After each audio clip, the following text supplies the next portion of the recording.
welcome, ladies and gentlemen, to the Wednesday stream of the Paranormal Portal.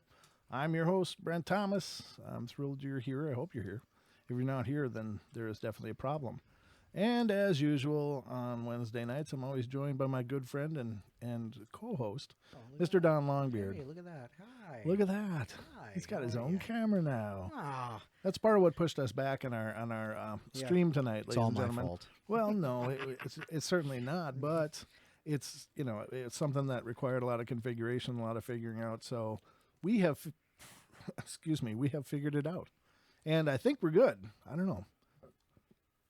I'm looking at myself here. How do I look in this angle? It's one of those things, you see yourself in one way, and then I don't know. Is that too bright? Let me just look at this here. You know what I'm saying? It's like now that we're on, it's like, is that a little too much? Is that better? Does it look a little fuzzy? I got the focus all sorted, I think. But here we are, ladies and gentlemen. This is the Paranormal Portal, and we are here to entertain you. So welcome to the show, and I hope you guys are all doing wonderful, having a great night. Don's got his own camera. You guys can finally see the long beard, or well, the Don Sands long beard. the Don beard. Don beard, yeah. The Don 5 o'clock shadow. I'll get it grown back here shortly. It's always funny to me. I don't know. It's going to be, I'm going to get some mileage out of that one, I think, for a while, just because sooner or later your beard's going to be all bushy again. And yeah, it'll be nice. Well, if that's what you're going for. I think this is a good look for you, though. Seriously, I do. Very professional, I guess. Well, I don't know. I mean, it's just... It hides that cleft right there, that big old butt chin. It's a little more tamed, the butt chin. But I don't like the tamed. Yeah, well... I like the long. When I roll over in bed and I lay on my beard. All women with long hair know what I'm talking about. Oh. That's a little too long.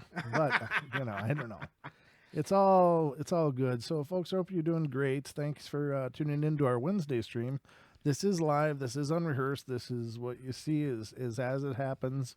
We certainly don't always have a plan, but we plan to keep going until we can't. So, I don't know. I think everything's okay, though. I would like to say a special thank you to Nick Zervos, who redesigned the graphics on this. Yeah, they are just amazing. Definitely. I mean, this is just out of the blue. Nick's like, hey, what do you think of these? I'm like, wow. I think more. I'm like, oh my God. And he and I talked back and forth and we dialed it in, and I just think it looks just amazing. But Nick, brother, you're my hero. It's just beautiful. It's just amazing. And, Chris, of course, has helped me a ton as far as making the portal look, just fantastic. And now, Nick, you're taking it to whole nother level. So thank you, brother. And I just can't thank you enough. This is just so awesome. So, ladies and gentlemen, if you like what you see, if you like the look, then there it is. This is Nick's vision, and we certainly benefited from it here on the portal. Definitely that. Yeah. Definitely that. Doesn't that look great, though, Don? It does. It's great. I'm just staring it at is. it. I'm just looking at it going, wow, that's what I look like in cool graphics. And I thought the same thing when Chris had done the backgrounds before. They were amazing as well and just phenomenal. But this is... It's kind of like repainting, your house. Right. It's still the house, but it's just, it's got a new look and it's got a new feel. So thanks, Nick. You are amazing, and I just want to publicly thank you. I'll thank you again on Friday and Saturday as well. But if you happen to be out there listening, it's amazing. Thanks a bunch. And hey, everybody in the chat room, Don, who is in there? Well, we got Sarah and Lewis and Nick's in there. We appreciate Nick's that. in there. Cool. Yes. Oh, look, there's Danielle. Hey. All right. She's in there too. All right, cool. Let's see. Who else is here? I have a few people chatting there. You, me, and unfortunately, that's all I see chatting right now. Oh, that's all right. But good. It does show that we got a few other people. Oh, and is that T-A-Z or Taz? Is that Taz? T space as? Taz? It's Taz now. It's Taz now, baby. Thank you for joining us. All right. Well, thank you guys for being here, and thanks for being a part of the show and watching what we do, because I'm making a shadow. I don't know. I got this microphone like shadow on my face. Oh, jeez. I don't know. I got to figure out where the right. I don't know. Lighting is only a good part of the battle as well. But Marshall's here. oh, It's about Marshall's time here. he showed up. We miss him, don't we? Wow, yeah, we do. Certainly do. We miss all you guys when you're not here, and you guys are again. I will Oh, always it's be Tanya. Hi, Tanya. Yeah. forever thankful. Oh, Tanya, hey. Well, is it okay if you're Taz? Because that's just a cool name. But anyway, whatever you want to be, good to see you. Thanks for being here, and you guys are awesome. Get over yourself. What? What is Sarah talking about? We love Sarah. We do love Sarah. How can we get over ourselves? Look at how cool we look right now, and it's it's certainly not because I'm in the frame, but I don't It's know. not because I'm in the frame. I got too much light on me. Well, you look like you came out of the shadows, like you're more a part of the show I now. kind of liked it in the shadows. Before you could have just been the Don puppet back there, The Don kind of in puppet. the shadow. Well, But- if you had your way, it would have been that way. Well, Oh, I mean, like on a Friday show, you got the Dawn mannequin. I was The thinking of setting Donican. that up. That would have been hilarious. Really would have been hilarious. But no, I didn't end up doing that. But tonight, ladies and gentlemen, we are going to bring you a fun-filled episode of reality shifts and time slips. It's been one of our most popular videos the last time we did a show it's on them, amazing. and so clearly that's what people are interested in. I mean, I think they're interested in all kinds of things, but it's definitely been a real popular episode for us. So we're going to go into stories about that, but please, if you haven't already, like, subscribe, hit the bell next to the subscribe button. That way you'll get notified every time we're doing something here, if you want to be notified. Maybe you don't, but if you do, hit the bell. That'll give you notifications every time we launch another stream. Hey, I got to ask a question, Brett. Sure. What is ANOMOLIESRE? What? It says amazing reality shifts in time anomalies. Oh my God, that's what I get. Oh, anomalies. Wow, look at that. Something was on the end of that. Sorry. I'm updating it as we speak, ladies and gentlemen. So it's Wow. it shouldn't have looked like that, but it was anomaliesers. Anomalies. Yeah, apparently is what it was. But it was anomalies in the show title, ladies and gentlemen. Don just noticed I was pickle finger in it, and must have hit a whole bunch of extra stuff. But I was trying to cram it all in, and we got everything configured, and then it was just like, oh wait, I haven't done any of the setup for the Darn show. spell check. So yeah, well, Don, you're like my human spell check. So we got that going for us. But yeah, let's dive into this, ladies and gentlemen. Let's and go. As always, unfortunately, we don't have a call line now. So on our Wednesday streams, we don't have that option. But you can ask questions in the chat. Don will keep an eye out for those. And I if will you have try. any Yeah, any absolutely. thing that you want to comment on regarding the content of the show, please feel free. But you can always email us, and I do for Friday's show. I've received a couple of emails, really cool listener stories that I'm really looking forward to bringing to the show on Friday night. But we'll save them for then, because that's when we simulcast both on iHeart, right. TuneIn, TFR Live, and on YouTube. Everybody will be here. Yeah, It'll be a giant party. It always is. Every time we do the portal, it's a giant party in my head. But on Friday and Saturdays, it looks like a lot of people show up. So I want to save those for then, because it'll be more of an audience to appreciate it. Yeah. I'm really excited for them, though. They're really great stories. So Hey, very cool. before we dive in, do you want to give a definition of what your definition of time slips and whatnot? A time slip or a reality shift, I guess, would be best described as sometimes people may refer to a reality shift kind of like the Mandela effect, like, wait, things are different now. This isn't the way I remember it. This is a shift in reality. And they may be synonymous. They may not be. I don't know. It's kind of open for debate, and I've read arguments either way on that. So, but Mandela effects seem to just center around one thing. Like there's some aspect that seems out of place, but a reality shift is like a whole series of things are different. Is my understanding of it. And of course, time slips are when you suddenly are traveling on an 8-hour drive, and 3 hours later you're arriving at your destination. So that would be a time slip. Somewhere in there, time slipped, and you moved ahead or behind. However it works. Or something should have taken you 2 hours and it's taken you 5 hours, and suddenly it's like, how did I, lose all this time? So, Okay. it would be almost an abduction kind of event. I was going to ask that. Do you would that account for missing time No. for abduction stories? And the reason why is because in missing time, that's more of a consciousness thing. Like okay. your memory is zapped. You're just zapped out. And so, could a time slip where you've lost time actually be an abduction? Sure. I mean, that's a possibility, but one is definitely not necessarily synonymous with the other. Okay. Because a time slip could be that it's some natural phenomenon where you zap through time, or it could be they beamed you up and they're probing you, and then they get done and they make you forget that part because it's not fun. Hopefully, yeah. I mean, there's some memories I certainly wouldn't want, and that would be one. Right. So that would be the differentiation of those phenomenon, as I understand it. And again, I don't ever pretend to be an expert. I'm an enthusiast. I'm a lifelong student of this stuff, but nobody knows for sure. But all we can do is speculate and throw educated guesses at it, I guess is the best way to put it. Hypothesize. Yeah, exactly. So are you guys hearing us okay? I just want to make sure. Yeah, they are. What's your email? Oh, good idea, Sarah. Oh, yeah. It is paranormalportalradio@gmail.com. So if you have a paranormal event or story, or if you just need some advice, if you want your story to be shared, or if you just want it to be between you and I, that's fine too. I'm always willing to help people that are going through paranormal issues. And I have done this several times. I've helped, gotten emails from listeners who didn't want it shared, but they definitely needed some guidance and some help. And I can certainly, if it's something I can't help you with directly, I will definitely try to get you in touch with resources that can help you with your problem. But I'm available either way. So if you have something you want to share and you're okay with it being read on the air, and you can remain anonymous too, that's not a problem.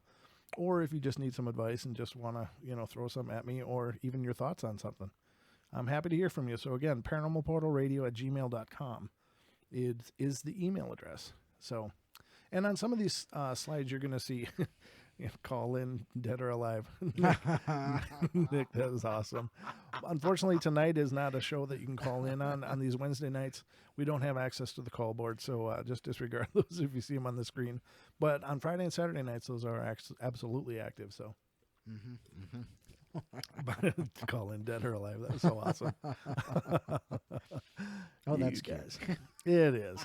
So, anyway. Thank you, Don, for putting the email on there. Yeah, absolutely. Absolutely. Absolutely, my pleasure. That's what your mother said last night. I doubt that. Thank you. No, I'm just kidding. Sorry. I try to keep it a family show, but that was just funny. You just had to take advantage of that. It's that old Saturday Night Live skit that was so hilarious. Oh, yeah. Burt Reynolds. Yeah. I want to be Turd Ferguson. Turd Ferguson. They actually got him to say that, Alex Trebek. Oh, did he? Yeah, it's because it was somebody's Final Jeopardy answer. Oh. And so he read it out loud, and he's like, what? That was hilarious. All right, ladies and gentlemen, here we go. We're diving into the portal. Buckle up. Make sure that the lights are down and your candles are lit and you've got some refreshing beverage at your disposal. And here we go. So we're going to start with some stories of people's encounters in this phenomenon, and you can be the judge. I mean, I don't pretend to know any of the background on these stories that I'm reading tonight. So they might be real, they might not be, but I found them interesting, or, I'm going to hear about them at the same time as you. So, sorry, my eyes are just going to bug in here. I'll go better. All right, so here we go. All right, I'm going to have to lean in a little bit. This is a small font on this page. Let's see if I can blow it up. Zoom, zoom, zoom. How do you do that zoom, again? Zoom, zoom. Didn't you go to your this? Yep. I'm going to zoom in, ladies and gentlemen. So I'm going to try to zoom it. There we go. That's 125. much better. Oh, there you go. It went from 12 to 11. Yeah. Oh, no, that's backwards. No, it's 100 to 110. So here we go. This first one's called Being on the Path. I spent a lot of time, well, no, I'm not going to read that part. It's just a bunch of fluffy stuff. Let's see. I was an itinerant magician. Itinerant magician. Wow, that's a mouthful. For part of my younger days, doing school shows primarily through the southern states, many black schools, and a transition time early 1960s.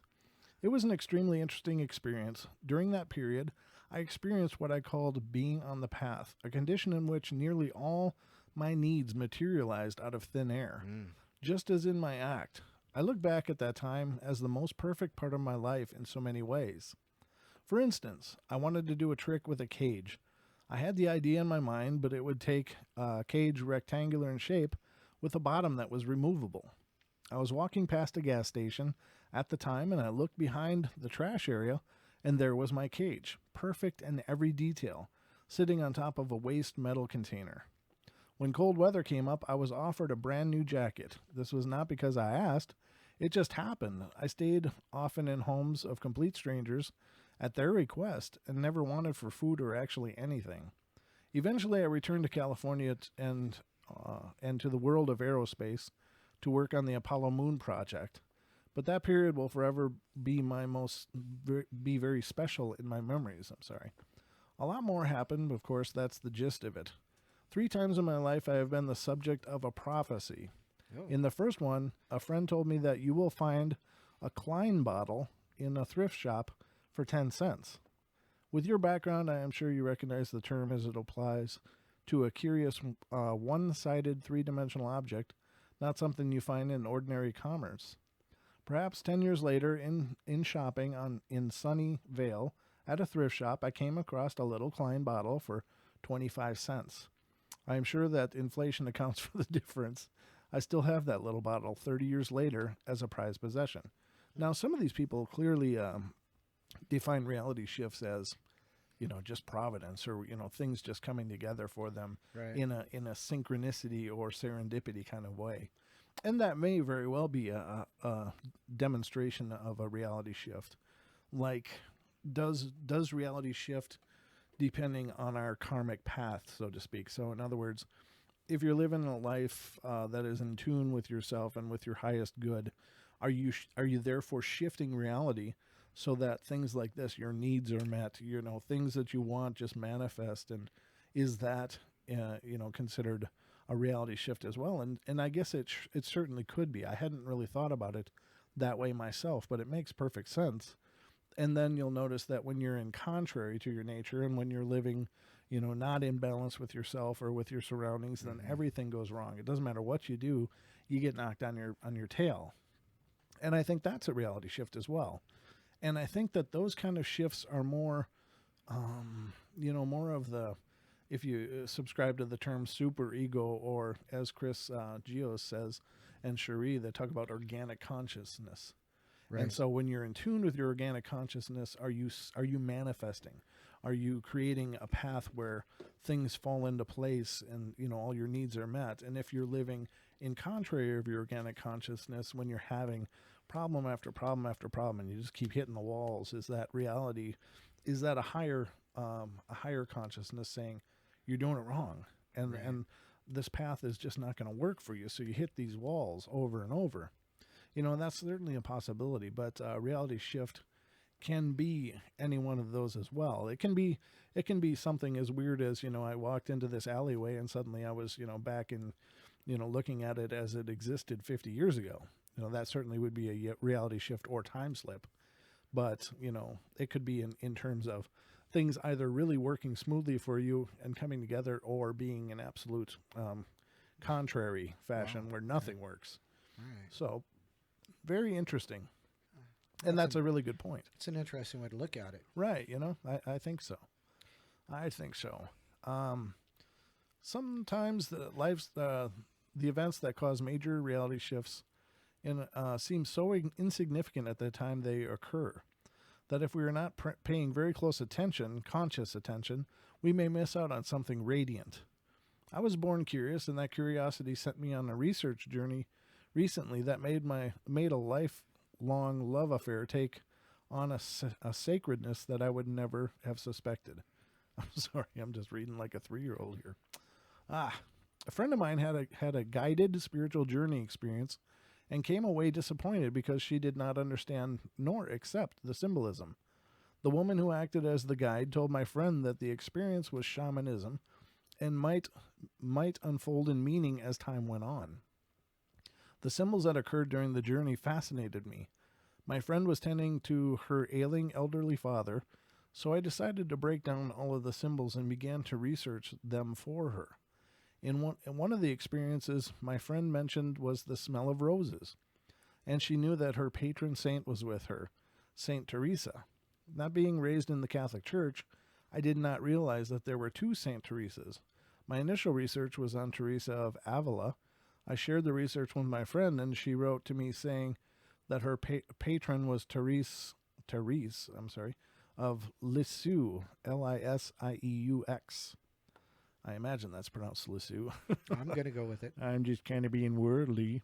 But I have to say that I was not very impressed with Saint Therese and more than a little skeptical. I have an open mind to all positive spiritual belief systems, and because I believe that when I encounter something new by accepting the invitation of a friend to learn more, I will receive a message. I made a decision to spend some private time with the research and see where it led prior to contacting my friend again. The next morning I went out about my errands for a long day. The car dealership, the drugstore, the grocery. My intention at the grocery was to pick up a couple of things because I had little ones with me. However, I found that the grocery store had some great specials, and I decided to check them out and see what I could stock up on. There was a rack in the middle of the aisle just down from the produce section that had older fruit and vegetables in it and some rather sad-looking plants. I am a plant savior, so I chose a mum, a miniature rose, and a blue lace-capped hydrangea. Thank you. I bought much wonderful fruit and vegetables to develop my recipes with, and trucked on through the store with my little ones. I made lunch after we arrived home and allowed the little ones to begin watching a video, and I began working in the kitchen. The research that I had done for my friend came to mind while I was developing a soup recipe, so I began letting the various quotes I had pulled from my research to flow through my mind. Saint Therese did not perform great miracles or deeds. She changed her world in a very conscious way by the everyday little deeds and sacrifices that were available to her. She referred to it as her little way. Even her statue was diminutive.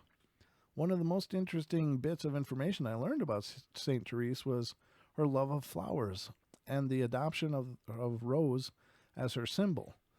My research revealed a belief that when a petitioner prays for Saint Teresa's intercession, that the petitioner will encounter the scent of a rose, the sight of a rose, or the word rose as a sign that their prayers have been heard and intercession by Saint Therese on the petitioner's behalf is taking place. Suddenly it hit me. My reality completely shifted from skeptic to believer in the blink of an eye. I had purchased a miniature rose because I had had a lifelong love affair with roses and experienced much joy caring for them in the past.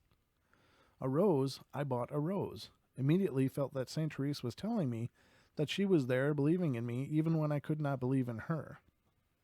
It has always been my habit to serve others in small ways, in an anonymous way as possible.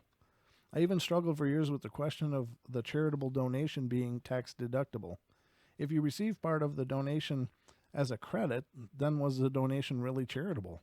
The divine is calling on me now to follow a more public path, and I will never stop serving in the everyday life little ways that have brought me such grace. I will save plants with my loving care in my little way, and will remember St. Therese each time I water, feed, and prune my little rose. It's an interesting story, and again, it's possible.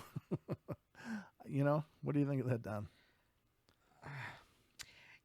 I have my skepticism, but Okay. I know that I've smelled things in the past, and people have told me that in some cases my guides are here for me, and other cases, my guardian angel and things like that. But it's a great story. I mean, she came to the realization that maybe she should have given more consideration to a different saint or had a different patron, Right. Yeah, that's great though. That's but that goes back to a conversation I had this last week with somebody about, well, we're Christian folks. Well, that's great. Hmm. That's just wonderful. That's excellent. Well, I mean, the faith, the model of faith, I don't think is as important as, the transition of events. You know, I don't think that if indeed there is a God, and whatever you identify that as, it Right. is certainly up to you. Whether it's a higher power of the universe, whether it's a, Head of cabbage. I mean, yeah, exactly. I mean, That's it's anything. it's all semantics, really. But the symbolism, I don't think is important. Right. But when there is what would seem to be a divine intervention, it's very powerful, and it doesn't have to be, a splitting of a body of water, or Right. a Yeah. light beam from the sky, or Water to raise. wine. Right, exactly. It doesn't have. Although that would be I a like good that one. idea. That one would be handy, but I mean, it's just, is the symbology as important as the fact that with living in a truth, are you manifesting those things, and therefore they seem divine, in Right. or is it divine because it's the organic consciousness, Right. etc., etc. And that's something, God, that was something I was thinking about on the way home last night. Mm-hmm. I was driving home. Yeah, I got a good, you know, 11 miles to go from work to home. Sure. And I was thinking, we talk about the paranormal. We talk about the paranormal.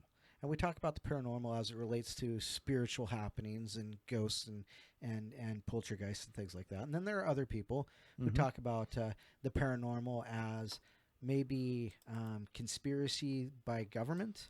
Oh, okay. And then there's other people that talk about the paranormal as relates to conspiracy by government that's controlled by the AI.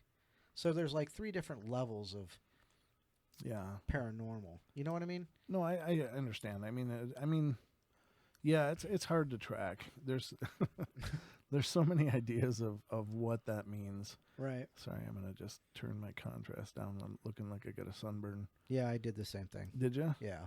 I'm not sure which one to necessarily turn down here, but I'm gonna try a few Take of your them. brightness down a little bit. Yeah, I just did. I took the gain down, and I'm gonna lower the exposure a little bit. Oh, there you go.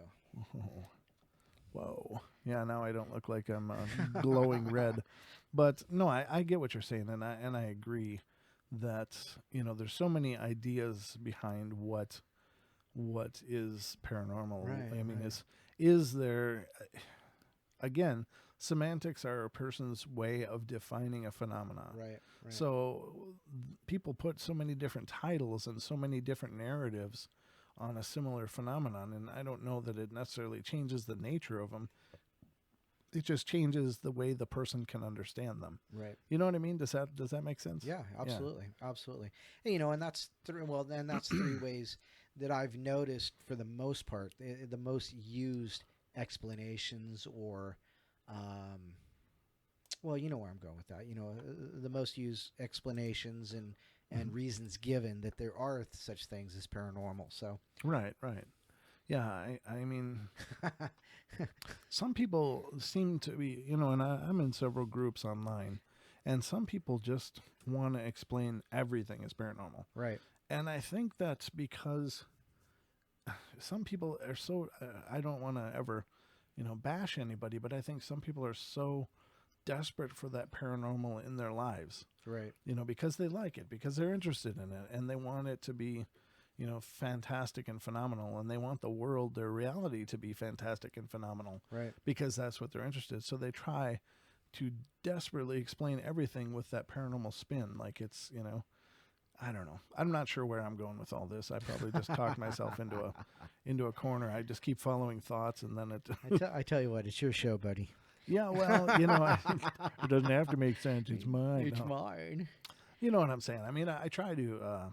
I think what it really becomes is it doesn't matter what you believe or have faith in, just believe and have faith. Well, yes, and that's a beautiful way to Yeah. put it, and that's about as eloquent a way as there is to put it. That's brilliant, and it's right. It doesn't matter what your faith is. It's just important to have a faith, and if that faith is in yourself, Yeah. and in your sure. own divinity and your own, your own Organic consciousness. organic consciousness.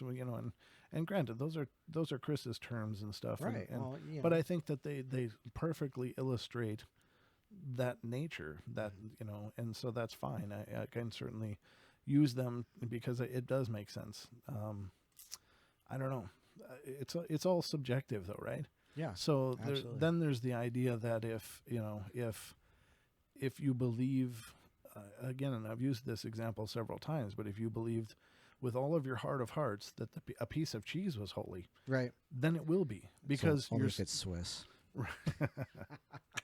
But no, you're right. it's Yeah. a free show, ladies and It gentlemen. doesn't matter. It just doesn't. It doesn't matter. It's just we are amazing beings of incredible ability and power, and if you look at it from a religious standpoint, we are given this divine providence because we have this divine spark that created our life, that gave us a reality.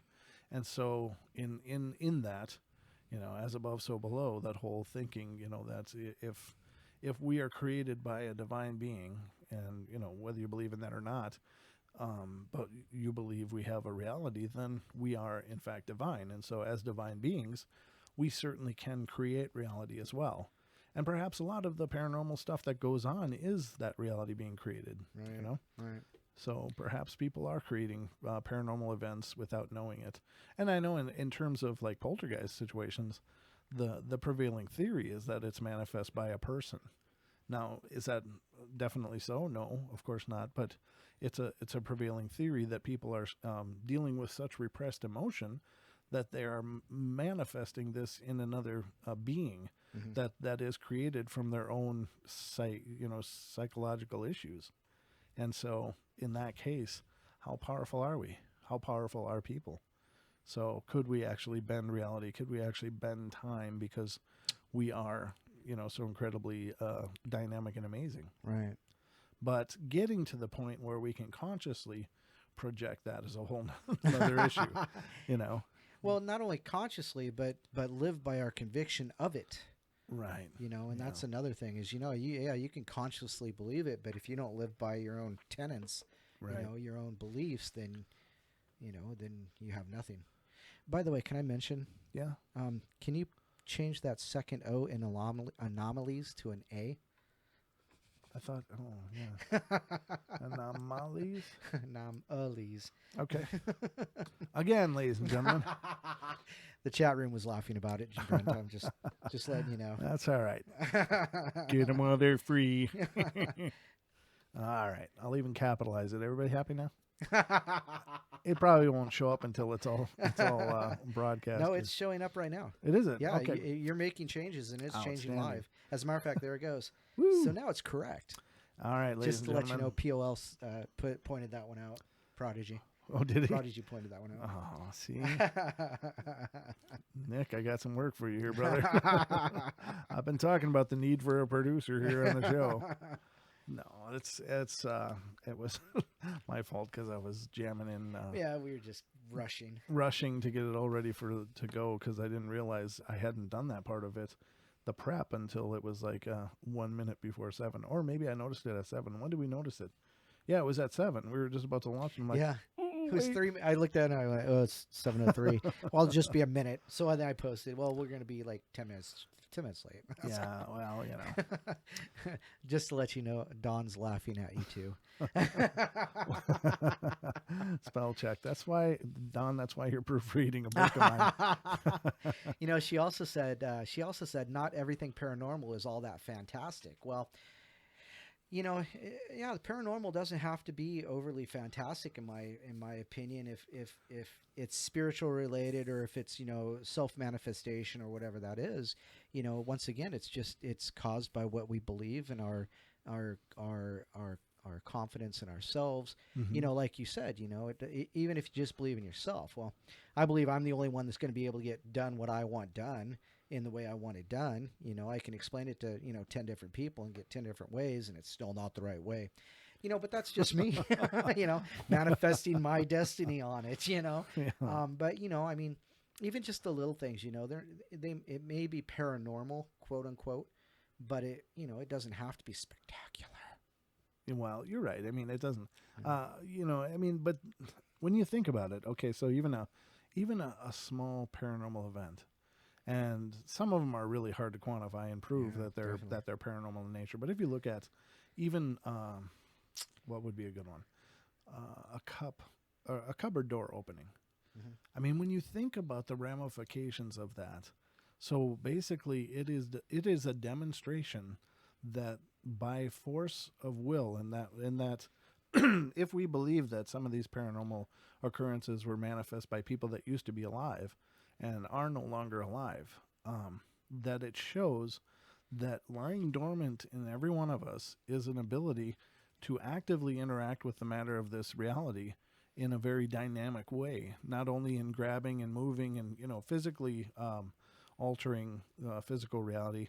We have within us a dormant ability to alter it on a whole different energetic level, and to me that's incredibly exciting because so if a spirit can manifest that in reality, then so can we. It's just a matter of Right. how do we get to there, how do we get there in this physical shell to manifesting that same ability in within the world.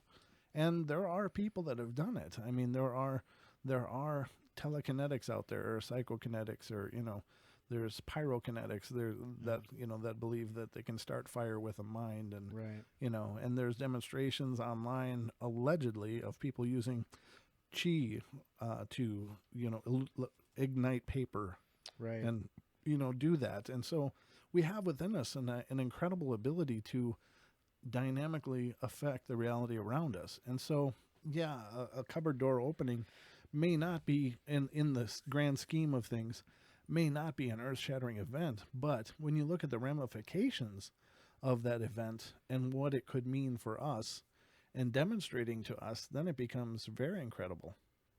That's my reflection of it. Right. Well, sure. So, and I don't disagree with you, Don. I think you're right that I think paranormal things are happening around us all the time. It's just that usually it takes a pretty profound event in order to get through our ego and through our distractions. To bust off down our walls, Right, to get us to enter our notice it. portal. Right. Yeah, to get us to notice it. Right. And so that's what's exciting to me about every paranormal event is that they demonstrate something about reality that we don't know currently. Hmm. And as a whole, I mean, there may be, as I said, people that have tapped into those more esoteric understandings of our reality, but if you're seeing it, then it becomes possible. And if Right. it becomes possible, start a journey in that person to find those realities? I don't know. Hmm. That's what it does for me. So I'm just editorializing on that concept a little bit, but no, I agree that a lot of things happen that are rather mundane. Right. It's like, yeah, a ball of light appeared. Okay, well that was it was remarkable to me, but is it in the grand scheme of things, does it matter that much? No, probably not. Well, yeah, but I mean, I don't think that's necessarily what was meant. But I mean, just because it's paranormal, doesn't mean it's got that absolute wow factor where, Yeah, so. and the term paranormal is, I suppose, been so sensationalized, Right.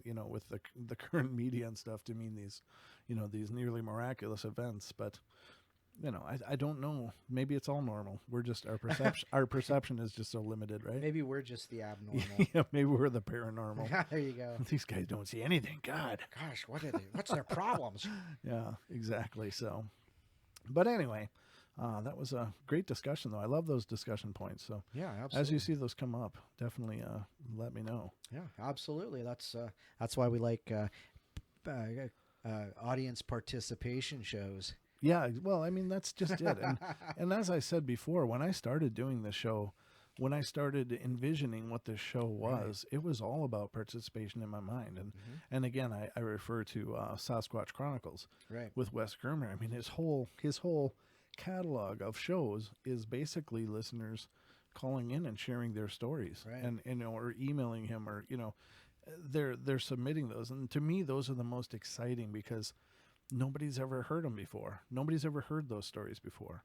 So I mean, you can open a page about Sasquatch on the internet, and you can learn about the Patterson Gimlin film. You can Right. learn about the famous sightings, and everybody's heard them. they're already recycled and re-examined, and they're just picked apart so many times. But when you guys, the listeners, tell me what you've heard, what you've seen, what you've experienced, that to me is absolutely exciting as hell, because it's like nobody's heard this before. This is brand new. This is your experience. And like I've said many times, your experiences, you are probably going to teach me a whole bunch just in relating your stories, because it causes me to think. It causes me to see what you saw, or as you explain it, and I may learn a whole bunch of things from that I didn't know before, or maybe I had ideas about things that you are going to confirm, or maybe you're going to negate those things in my head. But Right. but I know from Wes Germer's show, the Sasquatch Chronicles, I've learned so much about the behaviors of Sasquatch that I didn't know before, just because of those listener submissions. So you guys make the show. There's no question about it. And so the more you want to be involved, the more incredible this show is going to be. Mm-hmm. So get involved. Well, and then somebody just asked, "Are we the others?" That's so. In that, like that movie, The Others, or Well, yeah. What if what we're experiencing as paranormal is actually the normal, and we're exactly like you said. What if we're the paranormal? What if it's like the whole petri dish thing idea. We're an alien's petri dish. As opposed to them being a petri dish to us. Right. The paranormal being. Sure. So. Well, yeah, and that's really interesting, and I have actually thought about that very thing many times. It's like, what if when we experience a haunting, when we're seeing a manifestation of apparition, what if they are in their time seeing us as the apparition? Right. Exactly. What if that's the bridge right there, that they are experiencing us as ghosts just like we're experiencing them as ghosts? Yeah. And it's some dynamic of reality that overlaps and causes that bridge to happen. And maybe that's why, certain events only happen certain times of year, is because whatever. Like last Wednesday. Yeah, that was literally, for me, that was nearly frightening, because I've never been hit by that kind of energy before. And ladies and gentlemen, if you happen to be here and watched what was, Oh God, what happened, it was an amazingly weird time. I was trying to broadcast last Wednesday's stream, and I was just getting pounded by waves of energy, and I had everything I could do to remain conscious, because my vision was closing, my ears were getting muffled, and I was drifting. I was sliding away. It was just intense. And the only other time I've ever experienced something like that was when I was 14 years old and had a knee surgery. And back then the anesthesia was much harsher than it is now, but I had a horrible reaction to the anesthesia, and I was actually like, for lack of a better term, right on the edge of still being here. My body was just doing all kinds of weird things, and they had called, my doctors were calling specialists in other states trying to figure out what to do. And I fainted many times, and that's what it felt like. It was just like everything was closing down, and I was drifting. So I went right to break after launching the stream. I went outside, grabbed snow and handfuls of snow, and just rubbed them on my face, and just to try to get centered again. And then I came up here, and still I kept having that same thing. And Don, it didn't matter what he did, whatever he touched broke. I literally broke stuff last week. Yeah, ladies and gentlemen, this is my thumb drive. Oh my God, you actually still okay? All right, fine. This is my thumb drive, and that is a casualty of last Wednesday, and it got shattered when it was bad. When Don was trying to sort through things and to get working equipment. His microphone went wacky. He went and dug back to get another one, knocked things down. Everything he was touching, he was knocking down. It was horrible. He was dropping things. It was just all over the place, and I was just having all I could do to stay awake and conscious, and it was just incredible. And I called Deb the next day, the psychic Deb Varner, if you're not familiar with her, that we use on the show, and I'm like, Deb, what the hell's going on here? This is strange. And she said, I do readings, and I really try to appear on the show and stuff whenever there's a full moon. She said, but she didn't want to do it. She said, I didn't even try because I knew this is a weird one. And so, what we came to the conclusion of is there's some kind of huge energy shifting going on during that second full moon. after the blood moon, super moon, whatever the hell it was. Super bad blue blood moon. It was just super bad. It was amazing. It was horrible. But that was my altered state of reality. That was my paranormal experience to top all others doing the show. And we've had many weird things happen as we're trying to do this show. Things breaking, not working, things, suddenly not working. Suddenly we'll have a weird audio effect. We sound like we're in a tunnel and we have an echo, and it's just so much craziness. But I think we're doing better. And I don't mean to go on and on and on about this, but it was definitely a reality shift for us. Oh yeah. Actually you're right. Yeah, it was, because everything was just wrong. It was out of phase. Everything was out of phase last week. And we tried to push it and make it work. And I even tried relaunching the stream, like, okay, I'll edit all this stuff out later. And the more we pushed it, and the more I did it, was just it's terrible. like you said, if you're not paying attention to what's going on, you're just going to make stuff worse. Yeah, exactly. Like, so we were definitely out of sync last Wednesday. Yeah, we were shifted. Definitely. Yep, so and that could be a shift, for us, literally.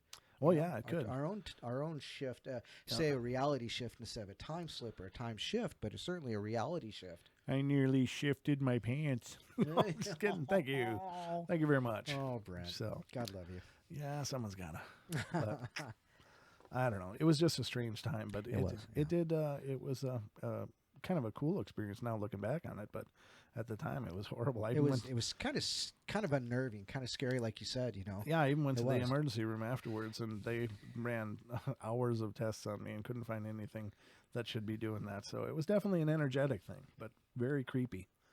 All right, ladies and gentlemen, moving on. All right, so this is another one where it talks about things coming together. It sounds like I've been repeating this affirmation lately. Everything is working out perfectly. I say it even when things are not working out perfectly to my way of thinking. Then things shift. Here's a story about just one tiny example. I opened a new certificate of deposit at a nearby bank where I already have one CD. I wanted to receive some of the money back in the form of a check, but the rest of the deposit in the new CD, the manager said, well, since you don't have a checking account here, we're going to have to charge you a $5 fee for the bank check. I thought this was totally unfair and unreasonable since I already had money on deposit in their bank. I was tired that day and quickly ran through my options. As he left to get the check, I could make a small scene showing I was upset and he shouldn't charge me. I could cancel the whole thing and go to my other bank first, where I have a checking account, but I ended up just saying out loud, but quietly, very important to say it out loud, everything is working out perfectly. He came back a minute later and said, oh, by the way, we decided to waive the $5 fee because you already have money in savings here. That's just one story. I've found it's very important to say positive statements like that out loud. I feel it's because the throat chakra is so powerful, and that we're actually little mini power stations, and when we let words pass our lips, we generate power. That's very cool. That's a really cool insight. That the throat chakra is a powerful manifestation of energy into reality. And if you've listened to the show, you'll hear me say, energy follows intention. And so even, the person believing that is very powerful too. So, well, that goes along with what I generally say is we speak ourselves into our reality, which means if you feel like you're going to start getting sick and you start thinking to yourself or even saying it, and saying it's even worse, I agree, because you just think yourself into being sick, or you think yourself into being that in that reality. Where this person said everything's working perfectly, and it worked for her. Now I kind of believe the same thing. I don't believe I really hate it when I'm driving down the road and my friend looks over and goes, you're going too fast, because guess what happens? I get pulled over almost every time. It's like, stop saying that. Stop manifesting that. Gosh, because you put it in my head. Now I'm worried about it. Now it's going to become my reality. So, it's just, I believe that we talk ourselves into our reality. We talk ourselves into our future. So if you say everything's going to be great, the portal's going to get huge and we're going to be able to stop being, dependent on going to work, or, stop being dependent on somebody else to make us money, or to depend on, trading my time for their money. And I hate that idea. But I mean, that's where you need to be. You need to be in that positive mindset, just like you said, just like that story said, and we talk ourselves into our reality. No, that's really, really very important and very profound. Yeah, I would agree with that 100%. That we manifest it, and certainly if you look at reality, first anything that becomes, anything that becomes real began as a thought. It began as something that existed in the head of somebody in a very sorry, Coca-Cola, in a very energetic way. And so by creating the vibration, we are transferring that energetic mental reality into the world. And so is that the start of manifesting by vibrating it into reality with the sound, causing the sound, the molecules in the air to vibrate with that reality of that tone, which carries that message? Is that part of how things manifest? So it is a very powerful thing. And certainly, in a magic, in traditional magic, speaking things is very powerful. And that is the first resonance. Creating that resonance is the first manifestation, Right. To creating a reality. So very true. Very good points. All of it. Did you have one you wanted to read? Oh, yeah, sure. Yeah. Gosh, Whoa. sideways. Woo. Okay, so let's do this. Okay, so this one says a lady who experienced two simultaneous realities. This is kind of a short one. So there was one incident that I recall that happened to a friend of a very close friend of mine. So it's a friend of a friend, which resembles the parallel universe story. This lady and her stepdaughter were crossing a busy street with many lanes, and as they entered the final lane before reaching the other side, they realized they were going to be struck by a car. Ooh. But instead of the car hitting them, they both wound up automatically on the other side of the road. Wow. Then they appeared to have hallucinated seeing themselves as though the vehicle had struck them. Ooh. She can even describe the interior of the ambulance that she was transported in and apparently later died in, even though she had never been in the ambulance before. In an ambulance, so general, just never been in an ambulance. Wow. Both experienced this, so the girl and the mother, stepdaughter. She says that she woke up every day unsure if she was living in a dream. As I heard this story 15 years ago, it'll not be 100% accurate, but apparently happened another 20 years before I first heard it. I'm usually a little skeptical, but this has come from someone who is not an attention seeker. So there you go. That's kind of interesting. That is really cool. So they were spared that reality, but they had knowledge of that alternate reality where Right. they weren't. Right. Wow. Yeah. That's very, very cool. So it's just that choices shape our future. So like we talked about last week, we were talking about, we were talking about there is no future because I made the statement there is no future because we haven't been there yet, and you said everything happens within that instantaneous. Everything that's ever going to happen has already happened, and that's why we get deja vu and we can see glimpses into the future and things like that. So you said. You were talking about, our choices shape our future. Now, we have parallel realities, which is what this is. So if the people say they would have looked back instead of kept trying for that other side, would they have made the other side? And would they have ended up in that ambulance having a memory of making it across the street, just the exact opposite? Right. So, there's that. There you go. Yeah, that's a good correlation. Wow. Don showed up tonight, ladies and Gosh, gentlemen. I'm here. Let's go. Unlike the Super Bowl. But anyhow, yeah, that was an interesting one. And I like when they actually bring up questions like that too. So Yeah, I mean, that's it's interesting. it's certainly food for discussion in those kind of Definitely, cases, definitely and we can ponder these things all day long. And I love the idea of thinking of these. How do these things relate, and how do they, what are the correlations to, Right. what does each story give us a hint to, and is there hidden meaning? So that's for me when I'm reading these things and when I'm listening to them, I always look for the clues. What are the correlating factors? What are the things that I've heard before, to, reinforce that knowledge. And it just seems that, all of these things teach us something.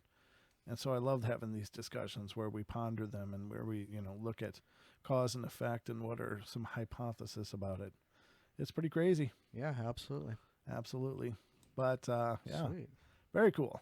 So the next one is, next one is a little short, but all right. Some years ago in 1995, I was driving east on I-84 not far from Waterbury. Apparently this person's from Hartford, Connecticut. It was raining lightly and traffic filled all 4 lanes. There were no gaps at all. I looked out on a solid wall of cars heading at me. It was rush hour traffic, bumper to bumper. I shifted to make a lane to the left, make a lane change left. Then a car came up rapidly on the left and I had to shift back to my lane. And I went too far. I shifted left and on the pavement I spun around. I spun around to the left and saw all 4 lanes of I-84 full of cars coming right at me.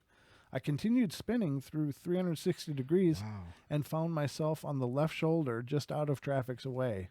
My bumper was slightly bent and I had to pull it out of the wheel. Otherwise there was no damage, none.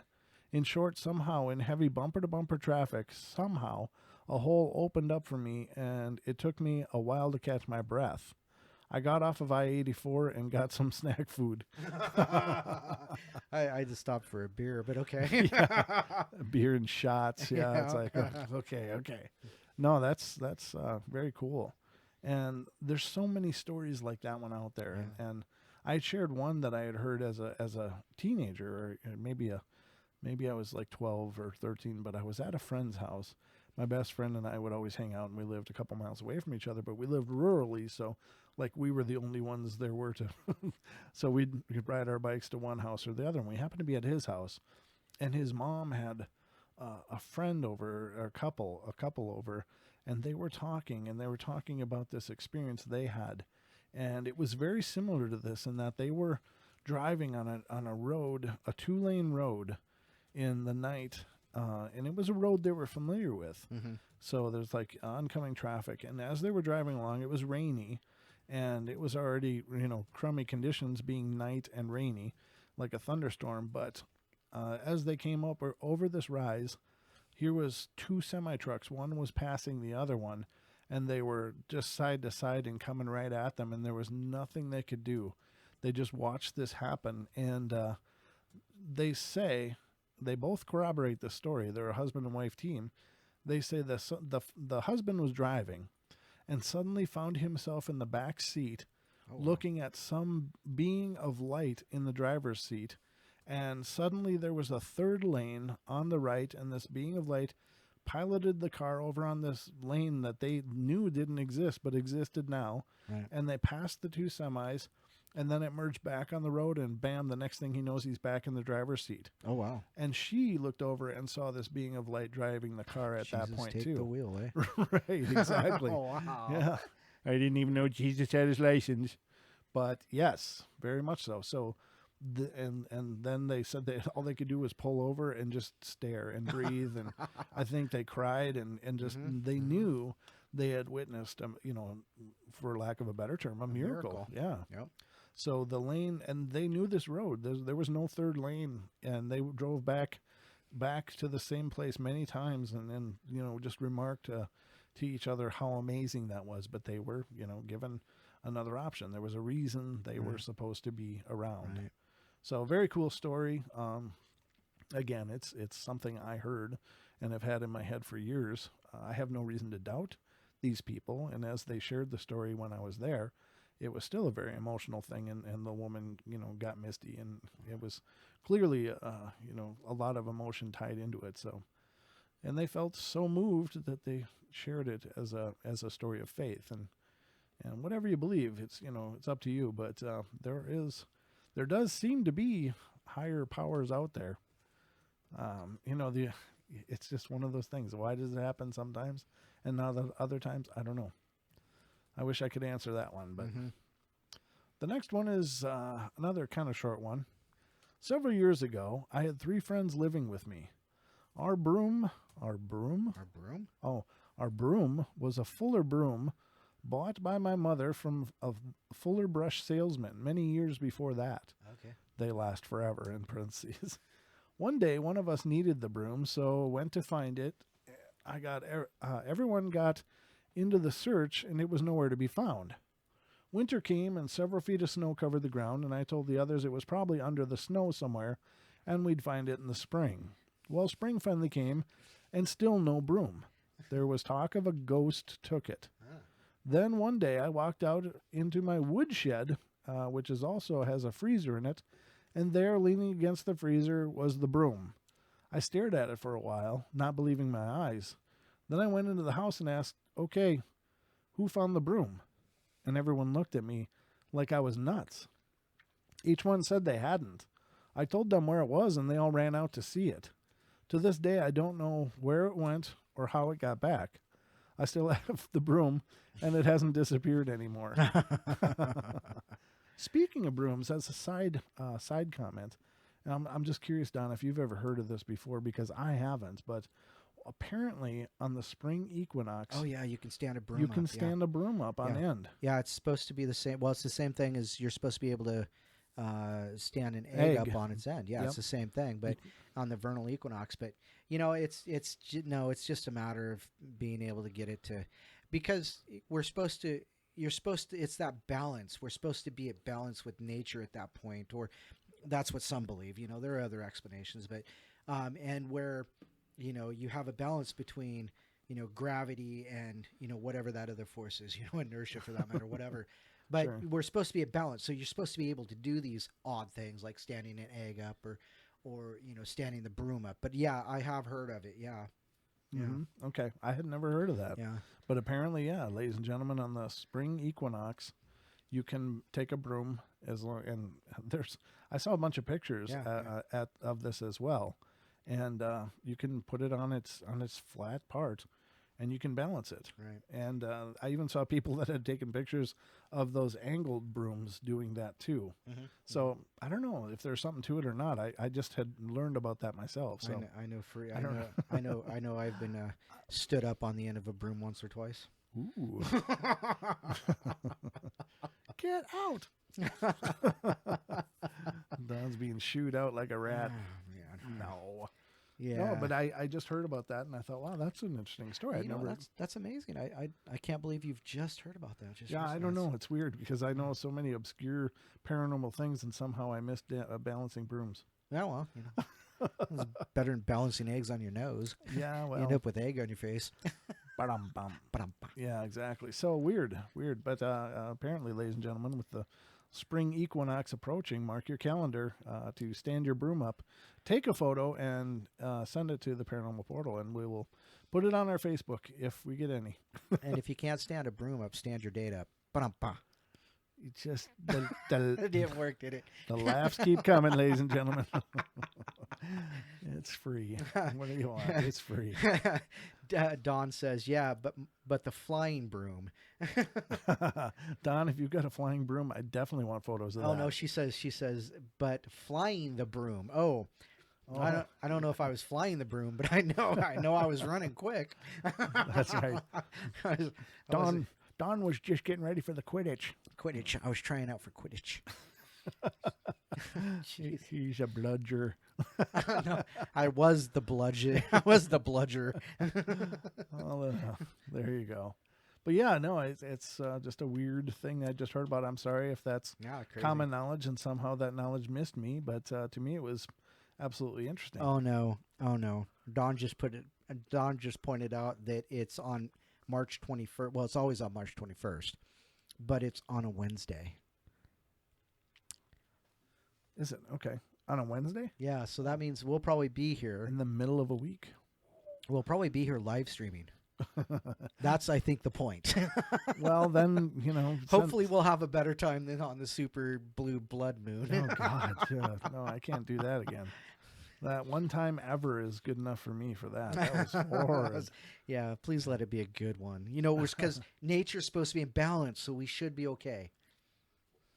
No, we will be okay. Let me rephrase that. Oh, yeah. Ken was just mentioning in the chat room about his story. And, yeah, if you get a chance, check out Ken's page. his YouTube page. I don't think I have any links to it, but and I don't think we can put links in this No, YouTube chat. yeah. But yeah, Ken, you did an amazing job at that. That was hilarious. Awesome job. So very cool. So did anybody new come in, or is it? Oh yeah, D Swigger is here, All right, D. so there you go. Dawn, Outstanding. as I've mentioned, she popped in recently. Good. Okay. Otherwise, yeah, we're still good. And Sarah's mentioning her YouTube page as well, Sarah Snyder. So check out her YouTube page. She's been a fantastic supporter of us in the show too. So definitely stop by and show Sarah some love, and show Ken some love, and show us all some love. None but love, ladies and gentlemen. We're all about love here We're all about love. in the paranormal. We love us some loving. Okay, but peanut butter cookies appear as the next one. Peanut butter cookies. All right. I think, let's see. No matter, okay, I have been intrigued and confused by this subject for many years. I go for a while reading about it, then I stop for a while. I guess I am due to catch up on new writing in this field, which is reality shifts. Let's see. I'm trying to get to where the story is. It's a bunch of fluffy stuff. Fluffy stuff is nice. Okay. I was also reminded of a time that I shifted reality quite obviously. I was a rural mail carrier at the time. This meant no lunch break, just drive from 11:30 to 5:30 or so. One day I was starving. I went by a box that I would get to on the return pass, and a flash in my brain showed peanut butter cookies in the mailbox. When I returned and opened the box, I was absolutely sure they would be there. And let's see. Yeah, okay. They were wrapped as I saw them. Apparently, he did get back and open the box, and they were wrapped as he saw them, and the same number that I saw. Plus, they were as good as my mom's ever were. I later saw the person who lived there and told her I knew they were in there before I opened the box. And thanks, I remember wishing specifically for peanut butter cookies. So maybe the wish was received by that person. Maybe I altered her reality. I have had one or two other instances, but nothing lately. I think I am not paying attention enough. And that's a good point. Because I think these things, as I was saying before, I think these things happen all the time. And it just takes a lot for us to break out of our little hypnosis to realize how much reality is changing and shifting and manifesting before us. So very cool, and a good reminder to pay attention. Pay attention. Yeah, pay attention, folks. You might be missing it. Okay, so here's a reality shift that happened to my husband and I a few years back, but I've never forgotten it. Mike and I were driving to a restaurant, and when we reached it, we found that the whole restaurant parking lot was absolutely full. We swung around and parked in what we thought was available parking at the mall nearby. Both of us read the printing on the sign in front of us saying restaurant parking. We thought, oh good, we can park here. We had a leisurely meal, and then when we left, it was dark. We climbed in the car, turned on the headlights, and there before us, with the light shining on the sign, we read, no restaurant parking. Oh. Neither of us had seen the word no before at all. It was like the universe reorganized the words for us, or made us see something else. I thought it was such an interesting occurrence because both of us saw the same thing. Yeah. We were both flabbergasted at the words of the sign as we turned to leave the parking lot. And it's one of those things. It's not always such amazingly profound things. Sometimes they're little things. Right. But these are definitely demonstrations of reality being malleable. Malleable. How do you like that word, That's ladies? a good word, yeah. Ladies and gentlemen, that's my big word for the night, malleable. Thank you very much. Gold is malleable as well. Gold is malleable. There you go. With enough force. So is Play-Doh. Thank you. Which is better to chew on? Yeah. They don't make teeth out of Play-Doh that you can use. There you go. Just the kind you can pretend you're drilling. Just a side thought. Yeah, exactly. Everybody needs a side thought. But all right, so let's take a quick break, and okay. we will be back in just a couple minutes, ladies and gentlemen. That means hold on. Hold on. Don't go away. This is not. We are not done, and neither are you. No, You are no. not dismissed. You may take a potty break. That's about it. Yeah, get a refreshment, Yep. get a A break, refreshment. and we will be back in just a couple minutes, ladies and gentlemen. Don't go away.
There you have it, ladies and gentlemen. We are back. Well, I'm back.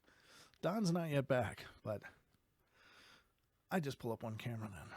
So, hope you had a good break. I'm just puffing because of the run on the stairs. I'm in such stellar shape, ladies and gentlemen, that clearly stairs are no problem for a man such as myself. So, hope you're enjoying the show, though. I know that these topics are really bizarre sometimes, and really controversial, I suppose, because we're all used to this linear thinking where we're born, we're young, we're older, we get older, and then someday we die. And when things like this happen, it shows a different state of reality, a different state of possibility, I guess is a great way to say it. But yeah, I love these kind of stories because I love the idea that reality is dynamic. So hope you like them too. I know that it's certainly interesting, and I hope that you agree. So it looks like Don's back. So Let me go to the 2-camera shot. Hey, How do you hey. like that? Isn't that dynamic? That's look at watch this. Boop. Oh, that's so cool. Boop. Boop. What boop? Boop. Why you're looking like you're in shadow more now. Now you're darker again. Yeah, it's because I put another filter on. Oh, you wanted to? Well, I kind of do. I mean, Yeah. come on, let's. Well, that's a little much, but yeah, I mean, God, jeez. all I'll right. fix it later. We'll fix it later. I'll Don get will it be in the going. shadows again. I kind of like it this way. Well, it's just, I don't really like it. The mystery of it is dawn. Yeah, well, the mystery that is Dawn, yeah. Well, there you go. Did Pixie make it in? I haven't seen Pixie. Or Doc? Doc hasn't made it in. Regula made it in. Oh, good Regula's deal. here. Hi, Regula. Hey, Regula, thanks for coming in, and thanks to you all for being here. I'm just thrilled that you're here and thrilled that you're a part of it. Hi, Portal peeps. Oh, there's Pixie. Oh. She is in here. It's like every time we say her name, she like manifests. We've summoned the Pixie. We just asked about that. we have summoned the Pixie. All right. The show can go on, ladies and gentlemen. I don't know where Doc is, though. So Yeah, he's interesting. Yeah, he's got some answering to do. That's all I'm saying.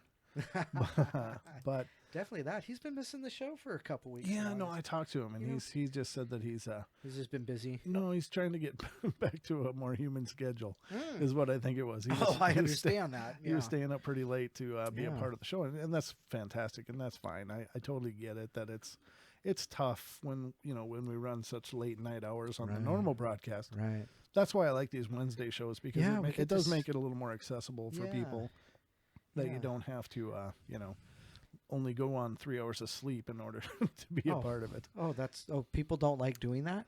No, I know I don't. I but I guess it depends on what the next day holds. Like if it's something you're excited for, I'll work on 3 hours all day long. But yeah, if it's something that it's like just going to work, it's like, oh God, yeah, it's a totally different experience then. Lord save me. Yeah, save Save me, me. Father, save me. Oh wow. But we are back, and hope you had a good break. But we are going to continue into our journey down the portal to more of these reality shifts and time slipped kind of things. So the next one is called Traffic Suddenly Appears. Just thought I would share another reality shift with you. Not sure their first one, but I guess they have another one. It was very early one morning, and I was on my way to work. I was a short block away from a very busy intersection where I would have to execute a right turn left for you into ordinary heavy traffic. I don't know what that means, left for you. She's gonna execute it. Okay. But because it was so early in the morning, there was no traffic, not a vehicle, and not a soul in sight. However, by the time I reached the stop sign where I would execute the turn, the whole road, as far as I could see, had filled up with traffic. Wow. All this in the space of a few seconds, and it looked as if the traffic had been standing there for quite some time. Marvelous, isn't it? That's what they ended it with. Marvelous, isn't it? No, I don't think anytime traffic just appears, it's marvelous. No. I usually have other words than that one. Marvelous doesn't exactly come to mind. That's not in my vernacular when traffic is appearing out of nowhere. I know I used to live in the metro area in Minnesota, in the Minneapolis-St. Paul area, and it's just I could never understand the rush hours. It was just like, what the hell happened? I mean, it's not like something's broken. It's just every couple times a day, morning and evening, afternoon, the roads just fill with people that can't seem to figure out what the hell they're doing. Right. In the middle of any time during the day, people are cruising, shooting through. But in those rush hours, it's like everybody forgets how to freaking drive. Nobody can merge. Nobody's got any time for anybody else. It's like, hell no, you ain't getting in here.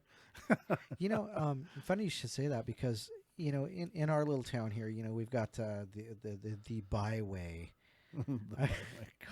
Okay. I was at a transportation meeting one day because I was a kind of an important member at one time. Uh-huh. And so I went to and I accidentally called it the bypass. Yeah. They almost jumped up and lynched me. Ooh. It's not a bypass. It's not bypassing anything. It's just going byway. I'm like, okay, all right. Wow. I thought I was going to get lynched. But it's funny you say that because, I'm from Seattle. Oh, okay. And traffic there is bumper to bumper at the best of times. Otherwise it's just a standstill. So I understand, but it's like even here we've got people that don't understand that blinkers are useful things. Yeah, exactly. Yeah, I know. It's like blinkers just lose their meaning whenever there's traffic too. Yeah, yeah, yeah. Or else you get those other people that leave them on forever. It's like, what are you going to turn? What the hell's going on? Go ahead and make that right turn left to us. Yeah, yeah, exactly. Oh no, you're making a left turn that's a right to us. And Sarah, your picture's lovely. So there you have it. All right. So continuing on, ladies and gentlemen. Oh my God, that's a bigger one. You got another one you want to read? Sure, I can read another one. Oh, I missed that one. Go ahead. Okay. Let's see here. Let's go down here. Oh no, that one's even longer than the one you were just looking at. Okay, let's go back up. It's okay if you want to read a long one. I'm okay with it. Ooh, this one sounds good. This Okay. one says Josie Quantum Jumper. Ooh. That was Quantum Leap. That's what that was. Yeah. Right. Remember that show? Yeah, that show was great. You only have my word that my friend Josie is a sane, honest, and sincere person. She doesn't ask for these things. But they continue to happen to her. They always catch her off guard. Here are two more experiences that happened to her recently, told from my point of view, which I originally recorded on my personal blog. Well, that's all right. Let's skip that part. June 16th. This morning, I noticed two of my rats starting what I like to call a silent scuffle. Bishop and Farnsworth are such good friends that when they do appear to have a fight, they go through the motions, but there is none of the squeaking and screeching you hear unless with two less affectionate rats. I didn't know rats could be affectionate, but okay. It's kind of like watching a silent movie. So when I saw the silent scuffle about to start up, I grabbed my iPhone to get it on film so my friend Josie could see it. She had heard about their scuffles, but I'd never filmed one. Disappointingly, I just started recording. Bishop and Farnsworth toned it down and just sat there, sort of swaying their heads back and forth, merely considering a scuffle. I thought to myself, well, this is boring, but Josie probably would find it interesting since she would be able to tell what they were actually doing. Josie knows rat language very well. Huh. But when Farnsworth started grooming Bishop, I realized the show was over, and I just stopped the recording and went about my morning. The video isn't worth sending even to Josie. This evening, Josie accompanied me to a vet visit with my brother's dog. On our way, I asked if she had seen the two rat videos I sent her yesterday. She said, yes, I saw them this morning. Then she laughed. I saw the one with the silent scuffle. I looked at her in confusion, and she continued, where the two rats are swaying back and forth in front of each other. I knew I hadn't sent her that video she seems to be describing. I hadn't even told her I had recorded one of their scuffles. So I just decided that she was referring to a video with a part that I didn't remember happening, or she was just confused. We were interrupted, but I resumed the conversation later when, again, she brought up that video. I said, I didn't send that video. She insisted that I did, and I grabbed her phone, and she grabbed her phone to pull it up. Meanwhile, I grabbed my phone to pull up the video of the near silent scuffle. When I showed it to her, yes, that's it, but I didn't send this to you, I said. I just decided it was too boring and quit recording and did something else. Again, she insisted I did send it to her. And like I said, she had already described the video even before I'd shown it to her. She decided that maybe my iPhone had set it automatically. However, when she went to her email to show me, it wasn't there. Only the two videos I remember sending her were there. She told me it had been a YouTube link with an email like the others. I showed her no such email in my own sent messages or in my uploaded videos to YouTube. I then showed her the steps I have to take to send a video, which is a peculiar one. I'd have to clip it and then take some time since I had to decide which part to send, and there were even more steps to uploading it to YouTube than sending it as a link. But the fact remained that she had been able to describe the video before we had realized there was no way she could have seen it. Also note that I had only ever sent her 3 videos total. I had only ever sent her 3 totals. 2 of those were yesterday, and 1 was a month ago. None of them had a scene like that she had just described that I had filmed. To make it more interesting, she told me that she was watching it. When she told me that she was watching it, she had figured, considering the boring content, that I wanted her to tell me what the rats were doing, which is exactly what I was thinking at the time of recording. There's just no explanation as of yet for this. Wow. So there's actually a couple more. Oh, there's another one, but I'll break it up. Go ahead. Okay, well, all right. Unless you'd like to take a break, I can certainly read Oh, no, another no, one. I can keep going. I can keep going, baby. All right. It's all you, brother. So another one, it says June 1st. I recently, Josie gave me a candle warmer. The following day or sometime around there, Josie's mom mentioned that her room smelled like rat cages. Josie knew it was because she didn't have her candle warmer on, and since she'd given it to me, her mom told her to go get another one out of the cabinet. They have several. The first one Josie pulled out was covered in green wax from her previous candle. Her mother noticed and told her to get another one while she washes this one up. Josie specifically remembers the scrubber her mom used to wash it up, a detail that'll become important later for reasons you'll see. Josie waited and just used the one her mom had washed up. She took it to her room and turned it on. It was either the following day or the day after that, Josie's mom happened into her room again and mentioned that it smelled like rat cages. Thinking she must have forgot to turn the candle warmer on, Josie went to do so, but the candle warmer wasn't there. Did you take my candle warmer? She asked her mom. Her mom had not, but she suggested Josie get one out of the cabinet where they kept them. Confused, Josie went to the cabinet, and in the very front was the same candle warmer her mom had cleaned up the day before with the green wax still on it. Josie pulled it out, and her mom said, just as she said the day before, get another one and I'll clean that one up. Baffled, Josie asked her mom if she didn't recall these very same events taking place before today.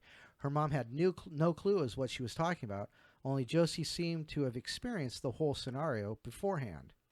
Wow. So that's interesting. It is.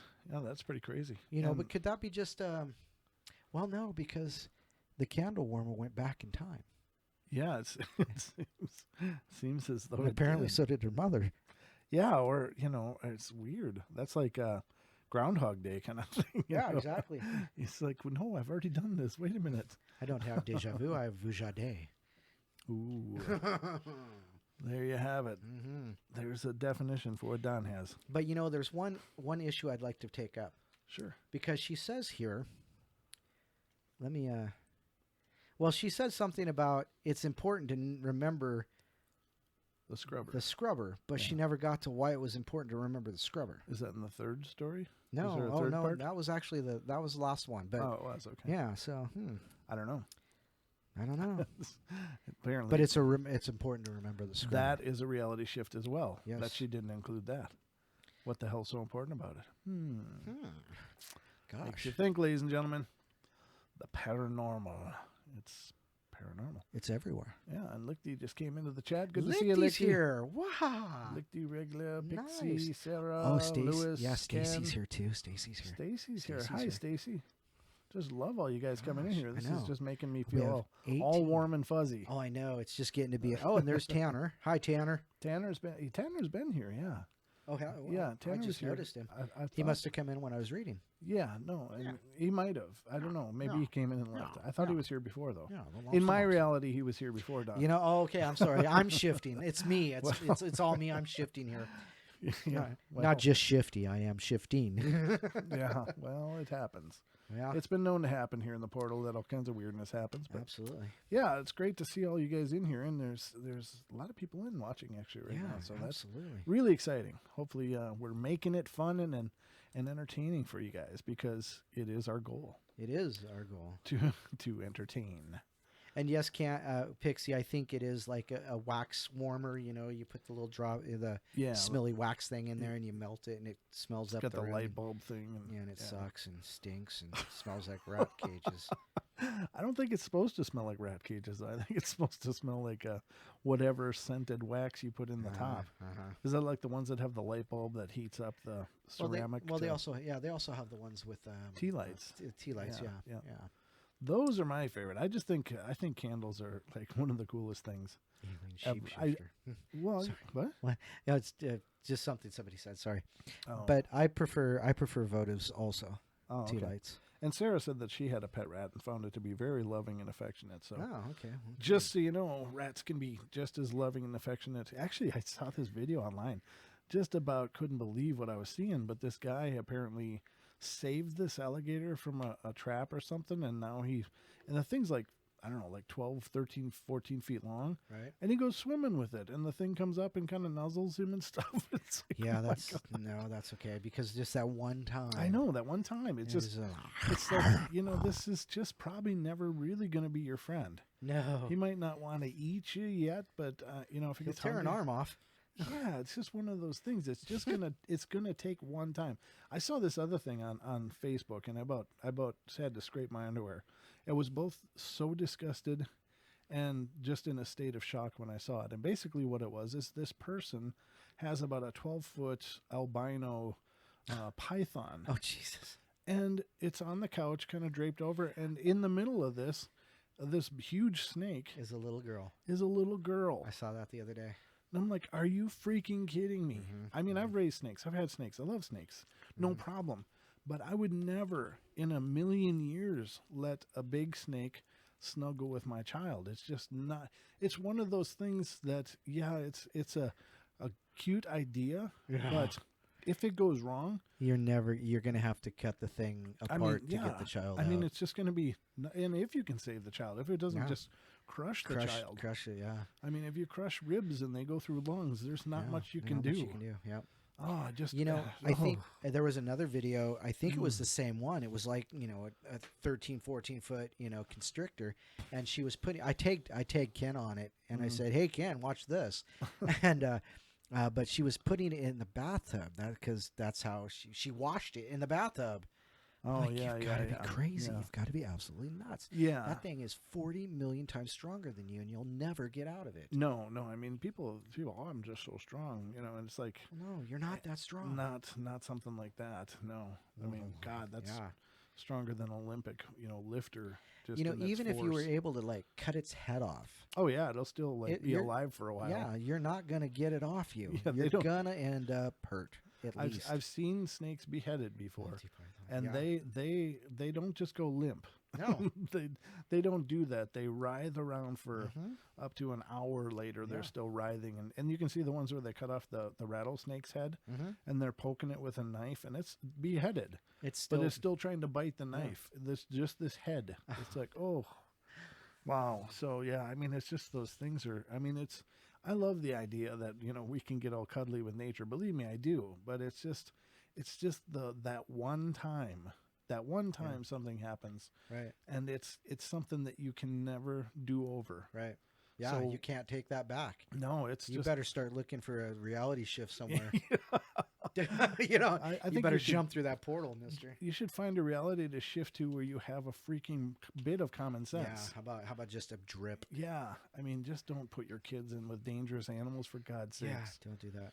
Oh, well, anyway, sorry, Yeah. I just kind of spiderwebbed into that, but Somehow we've gotten to quoting Monty Python's Search for the Holy Grail, or the Holy Grail, I should say. what? They're quoting it, and Sarah's like, "It's but a scratch," and somebody else said, "Oh, I don't remember." But yeah, anyhow. Anyway, yeah. Well, at least they're engaged. I'll know you to death. Yeah. So there you go. You guys are engaged. I It's love that you're paying tequila. attention. Tequila. It's one of those things that, if you're going to be here, I love that you're listening. Mm-hmm. But I love that you're here anyway. If you guys want to talk about something else, I don't begrudge you that, but it does make me feel special.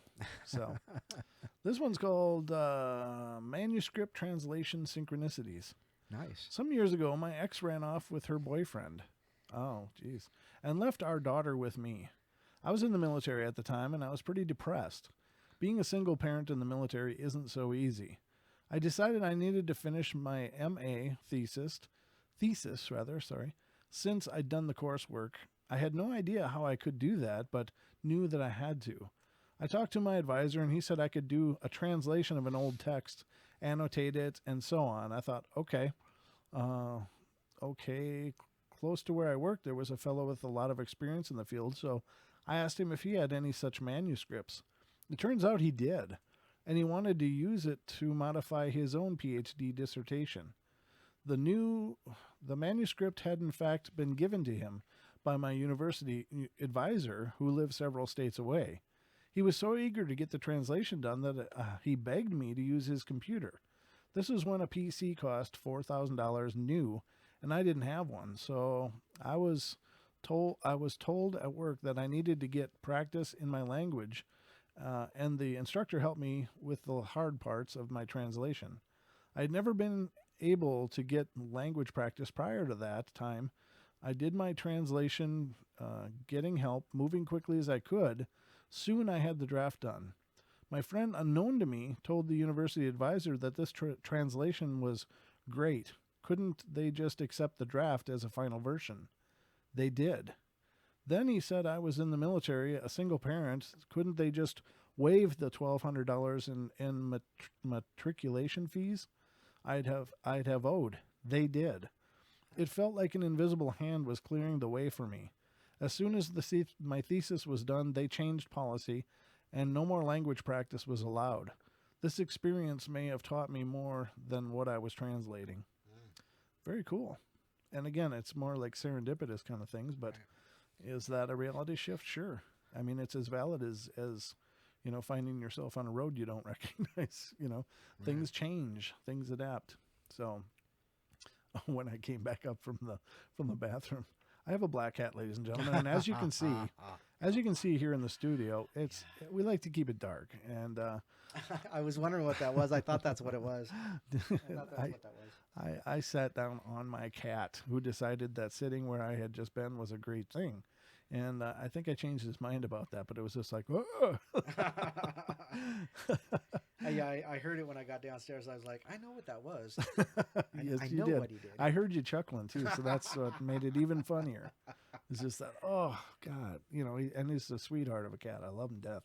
He's just wonderful, and he does his work. He got the mouse, and everything's been hunky dory. But my God, he just loves to sit where you've been. Oh yeah. And I have a dark chair that I sit in. It's a office chair, padded office chair. It's very, very dark brown faux leather. But I did not see him. Into it, yeah. He was just not seen until I felt his furry squish behind my buttocks, and I was like, "Oh shoot!" I didn't tell you I stepped on him last week, did I? Oh, I've stepped on him 3 times today. This cat loves to be right, and they say that the old bad luck thing is a black cat crossing your path. No, this one's right in your path. This little bastard, he weaves in front of you. So I mean, if one time is bad luck, I'm just about doomed. He weaves between your feet as you're walking. Yeah, he's fantastic though. Yeah, I don't believe in such silliness, but you know what I'm saying. It's just funny. He just is, and I was thinking about that today, as a matter of fact, too. When I did step on it, I stepped on his little paw. And I didn't step hard. It's just enough that he just went, "Arr!" And I went, "Oh, so sorry." But he was fine. But I was thinking, he makes sure to be in your path about as much as possible. Hey, check out on YouTube the Talking Kitty videos.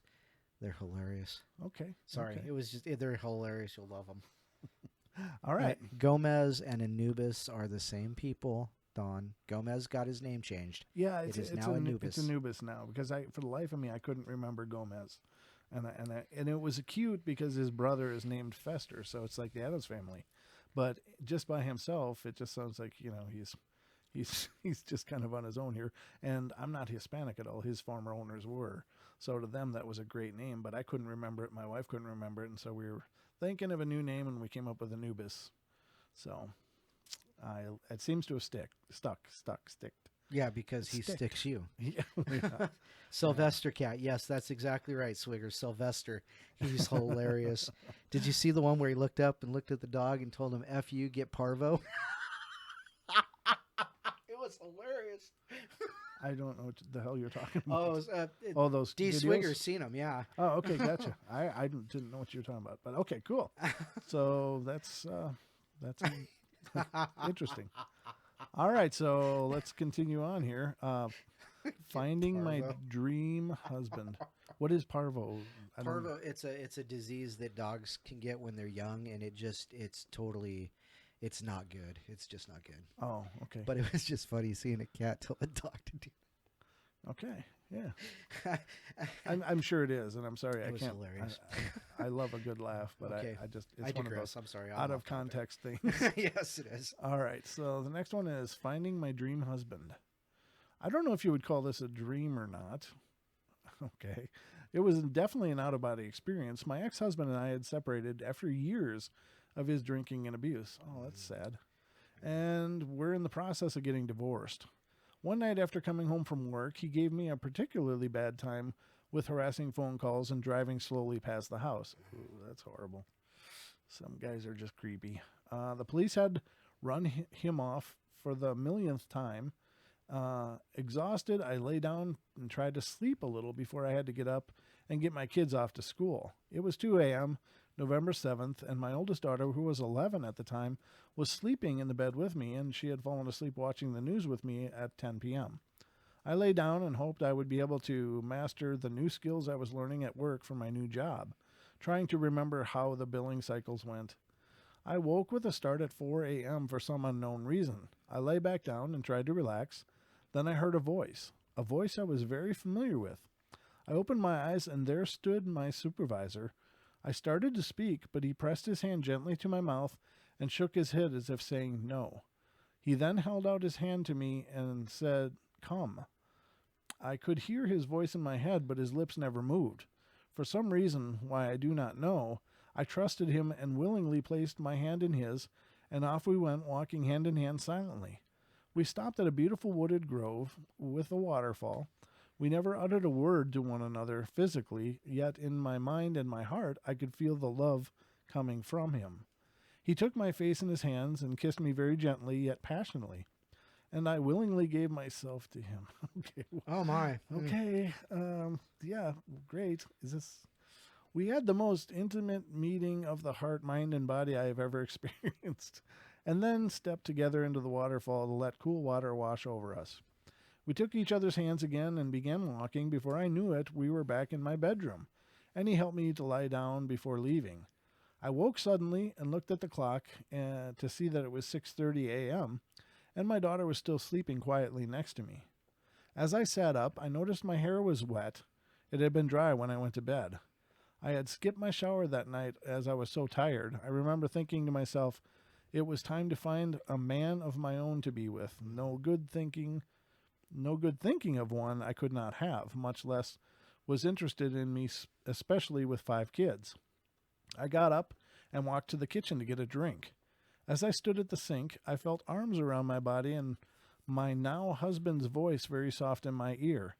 I love you, and I will always love and take care of you. I could even smell his scent. Then he was gone. As I turned around, the next day I went to work. The first person I saw was him, my supervisor, the man in my dream. He looked at me and his eyes widened as he hurriedly walked away without a word. Wow. For a few days, we avoided one another. At a chance meeting at break, we happened to be alone. He looked at me and said, "I had a dream about you." Oh my. I told him I had dreamed about him too, and he said, "So it was real?" I said, "Yes, it was." Okay. We began seeing one another quietly as it violated company policy, and 1 week after we first saw one another, he asked me to marry him. I accepted and have never been happier. It has now been almost 5 years, and we are happier now than we ever have been. And now we still celebrate our first anniversary as November 7th. That's really cool. Yeah, there's no reason that dream realities couldn't be shifts as well, right, Don? Yes, absolutely. I mean, because within the sphere of thinking, dreams can be prophetic, Right. as this. So Sure. but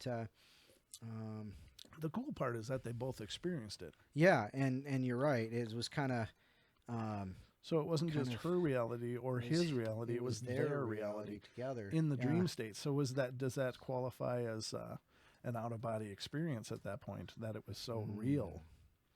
I don't know. It just it's one thing, and I've experienced this many times, and I catch myself when I'm falling asleep, and I have the weirdest thoughts in that part of my mind that are just absolutely foreign to me. But it's like I'm not quite yet asleep, but I'm sleeping. Right. And I can hear myself thinking things or experiencing things, and they're just so foreign. When you have dreams, they somehow seem to relate that you are you.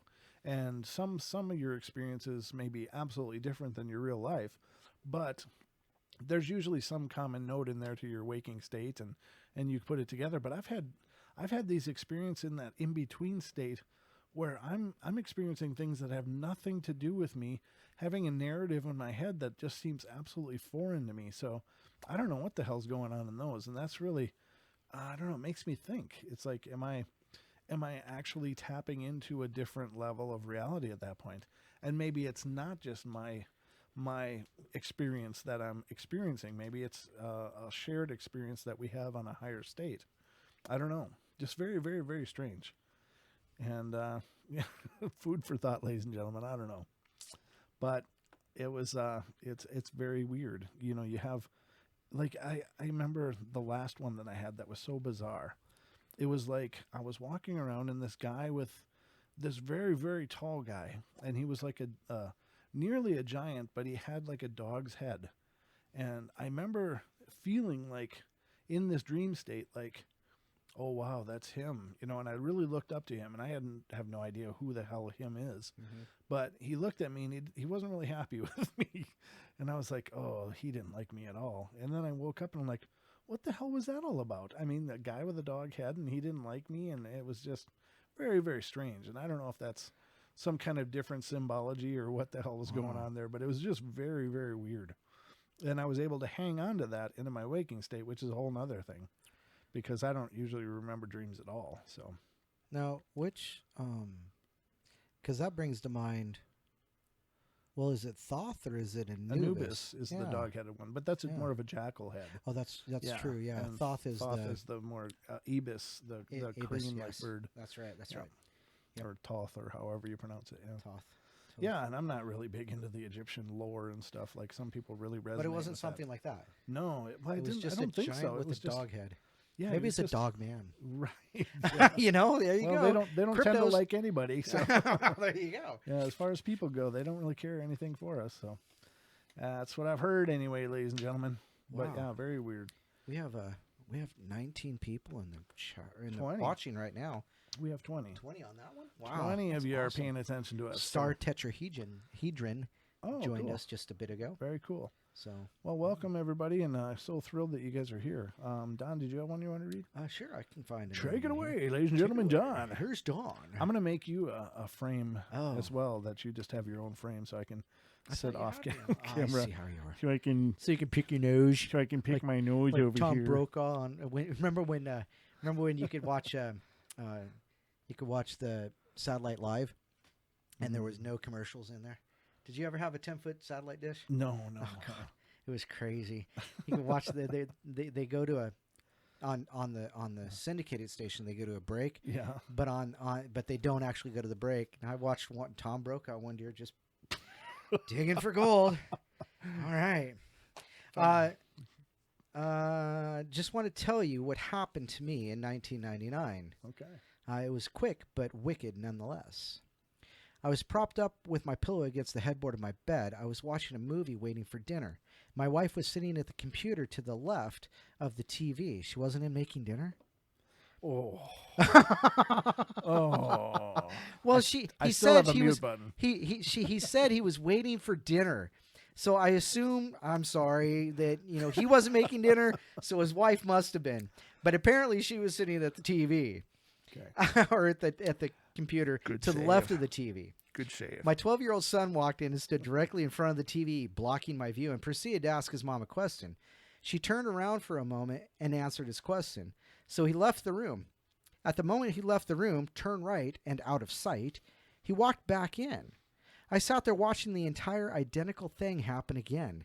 Absolutely word for word, motion for motion. I do remember purposely my state of mind at the time.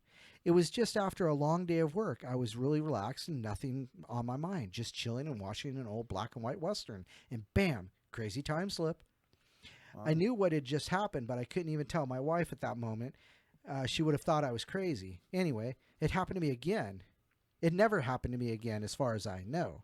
Just thought I'd share. Wow. Yeah, so deja vu. Yeah. That's the glitch in the matrix. Boop, boop. The black cat. But Yep. Yeah, Absolutely. Very the cool. Black cat. Yeah, I mean, is reality so malleable? Is it interchangeable? Does it shift all the time? And are we experiencing this so much more? But it's like at certain points, are we just a little out of sync? And that's where we can remember them. You A know. little out of sync. Yeah, You know what I mean? absolutely. And Well, then yeah. when we're in sync with it, we don't know it. It's just seamless Right. and happens. But I suspect that these things happen all the time. That it's not just isolated incidents, but there must be something dynamically happening once in a while, where people become acutely aware of it, whereas normally they wouldn't notice. You know. Right. Right. So very cool. I think those stories are incredibly profound. And at first you're thinking the doppelganger thing, where a Right. spirit can appear as somebody else, Right. and down to every detail. But when the whole narrative repeats as well, it's like, okay, this isn't just the doppelganger thing. This is something else. I think I'm off my antipsychotics. Yeah, I think I need a refill. So exactly. yeah, yep. Oh yeah, Time to call the doctor. time to call the doctor. The doctor is in. And put the lime in the coconut. All right. So the next one is cord/cable vanishes and reappears. Now this one sounds cool. I had a very interesting reality shifting experience recently that I would like to share with you and the readers. I recently returned from a trip to Europe during the summer of 2000. I had one of the Canon ELPH 100 S100 miniature digital cameras with me, and had taken a number of digital pictures that I wanted to download onto my computer. To do the download, I wanted to attach the power cord accessory to the electrical source, and then in turn attach a cable from the transformer at the end of this power cord into this little camera. But I could not find this dual cord and cable anywhere in my house. It was absolutely nowhere to be found. I had not, after all, taken this with me to Europe, so it had to be somewhere in my house. I searched and searched, and I searched for it. In this process, I had emptied out my small Eagle Creek day pack, which I carried to Europe to carry various odds and ends, including the camera and tape recorder, etc., keys, tickets, etc., not once but twice completely emptying this pack. I specifically recall looking into this empty pack and noting that I had entirely emptied it. I am certain of this. You know this kind of obsessive or compulsiveness you engage in while looking and re-looking in many of the same places over and over again, hoping that somehow your misplaced object will show. I was impelled one morning to go directly to the backpack, fully knowing that I had already completely emptied it a couple of times. So this would be another futile, irrational attempt at retracing already beaten paths. To my complete shock, there it was, the unmistakable clump of spaghetti wiring, the transformer and all, which, if extended out, would be about 6 feet of cord and cable. Clearly this was not there before, and no one could have done it. I must have created at least 10 half-baked different theories to possibly account for this, ranging from helpful gremlins, space aliens, guardian angels, deceased parents, impending Alzheimer's, sleepwalking, mind over matter, Sai Baba ad nauseum. I am left with the feeling that this incident is a great example of reality shifting. Since this happening, I have mentioned it to others who, in turn, have shared with me their own very similar reality shifting experiences. Being no stranger to paranormal happenings myself, I am and remain very open to other manifestations that do not quite fit our normal conceptions of reality. Right. Now, this would be, I would wager that most everybody has had this very same thing happen. I can tell you that on several occasions, just looking for something like keys, Uh-huh. I have gone through things, gone through pockets, gone through everything, gone through my whole house and be like, where the hell are my keys? This doesn't make any sense. Now, I never lose my keys ever. I always, I'm one of those people. Me too. Well, I haven't quite said what I am, but we'll see. Now, I'm one of those people that I take off my jeans, leave everything intact. Everything has its own pocket, its own place. I will lay them down, go shower or sleep, and then the next morning go shower, and then put on my new pair, pick up the other pair, and transfer from pocket to pocket, everything in its right place, because that's just the way I roll, right. And honest God, I don't lose stuff ever when that happens. But now on several occasions, I've had this very same thing happen where I'll reach in for my one fingernail clipper, for instance, and it won't be there. And I'll toss the place. I'll look all over, look on the floor in case it could have fallen out somehow. Nowhere to be found. And then a day later, go into the dirty bin, pick up the pair of pants, reach into the pocket, and there they are. And very similar. I would think it would be very similar. And I'm sure everybody has these experiences. Yeah. So, ladies and gentlemen, you might be experiencing reality shifts. Might. Well, I'm kind of the same, except when I get home, everything out of my pockets goes in a specific spot. My wallet goes here, my keys go there, my phone goes there, every time. Right. Every time. And that way I know exactly where it is when I need it. Mm-hmm. And yet, there are those times where it's like, where the heck are my keys?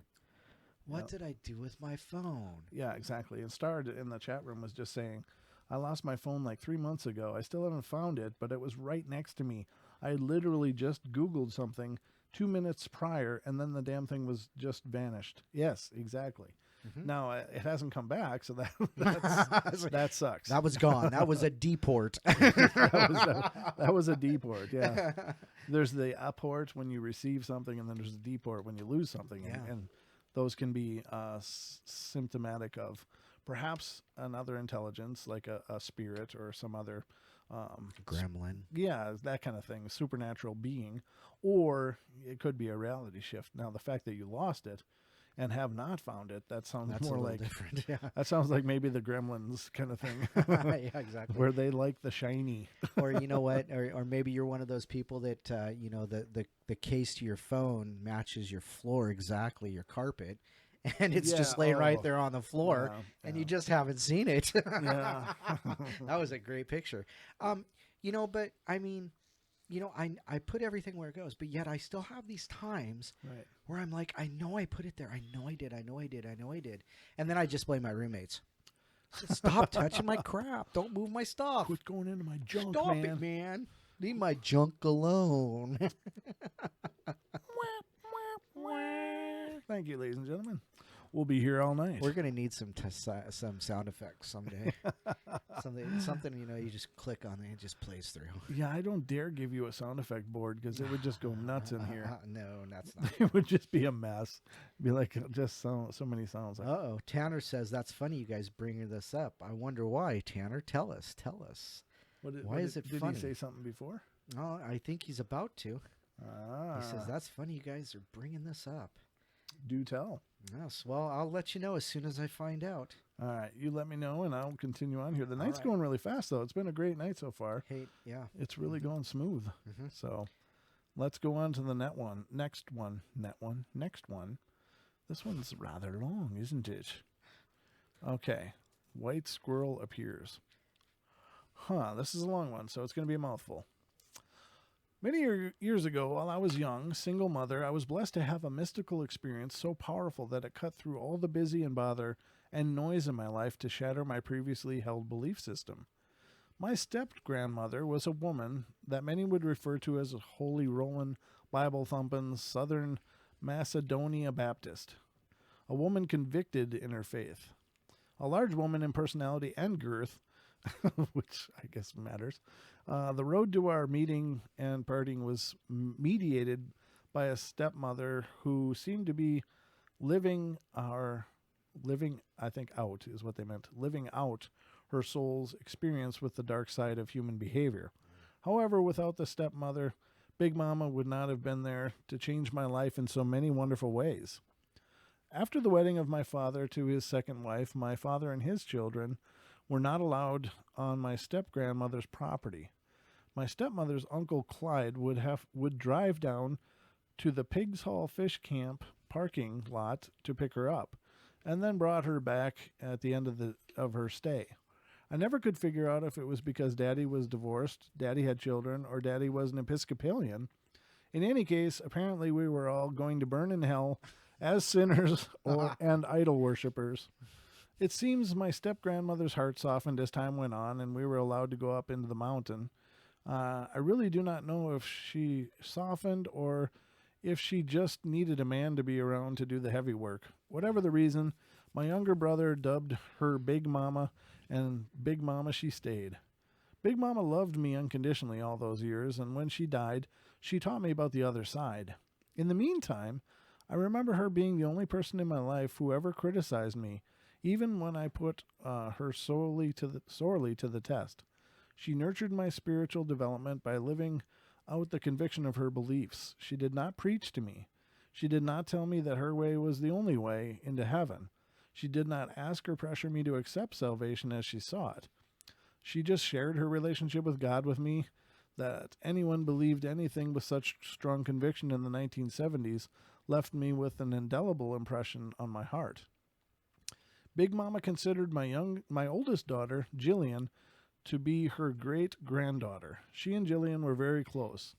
Big Mama had a soft spot in her heart for children, and I saw her treat Jillian with the same unconditional love with which she treated me. Jillian was always the center of her world. I became Little Mama when Jillian was born, a title that I carried proudly. My daughter was only 5 when Big Mama left this earth, and she does not have any memories of their time together. Big Mama's transition began with the stomach flu. She dehydrated, her kidneys failed. One day, when we went to visit Big Mama in the hospital, she allowed Jillian to crawl up on the hospital bed with her, and Jillian fed her bites of ice cream. This was a stained glass moment in which I realized that my daughter had a special spiritual connection to Big Mama. I realized that I needed to frame that moment in time because Big Mama was going to die. Big Mama's story was that the doctors said her kidneys should spontaneously begin to function again, and we all went along with it. She never spoke with any of us about her impending death.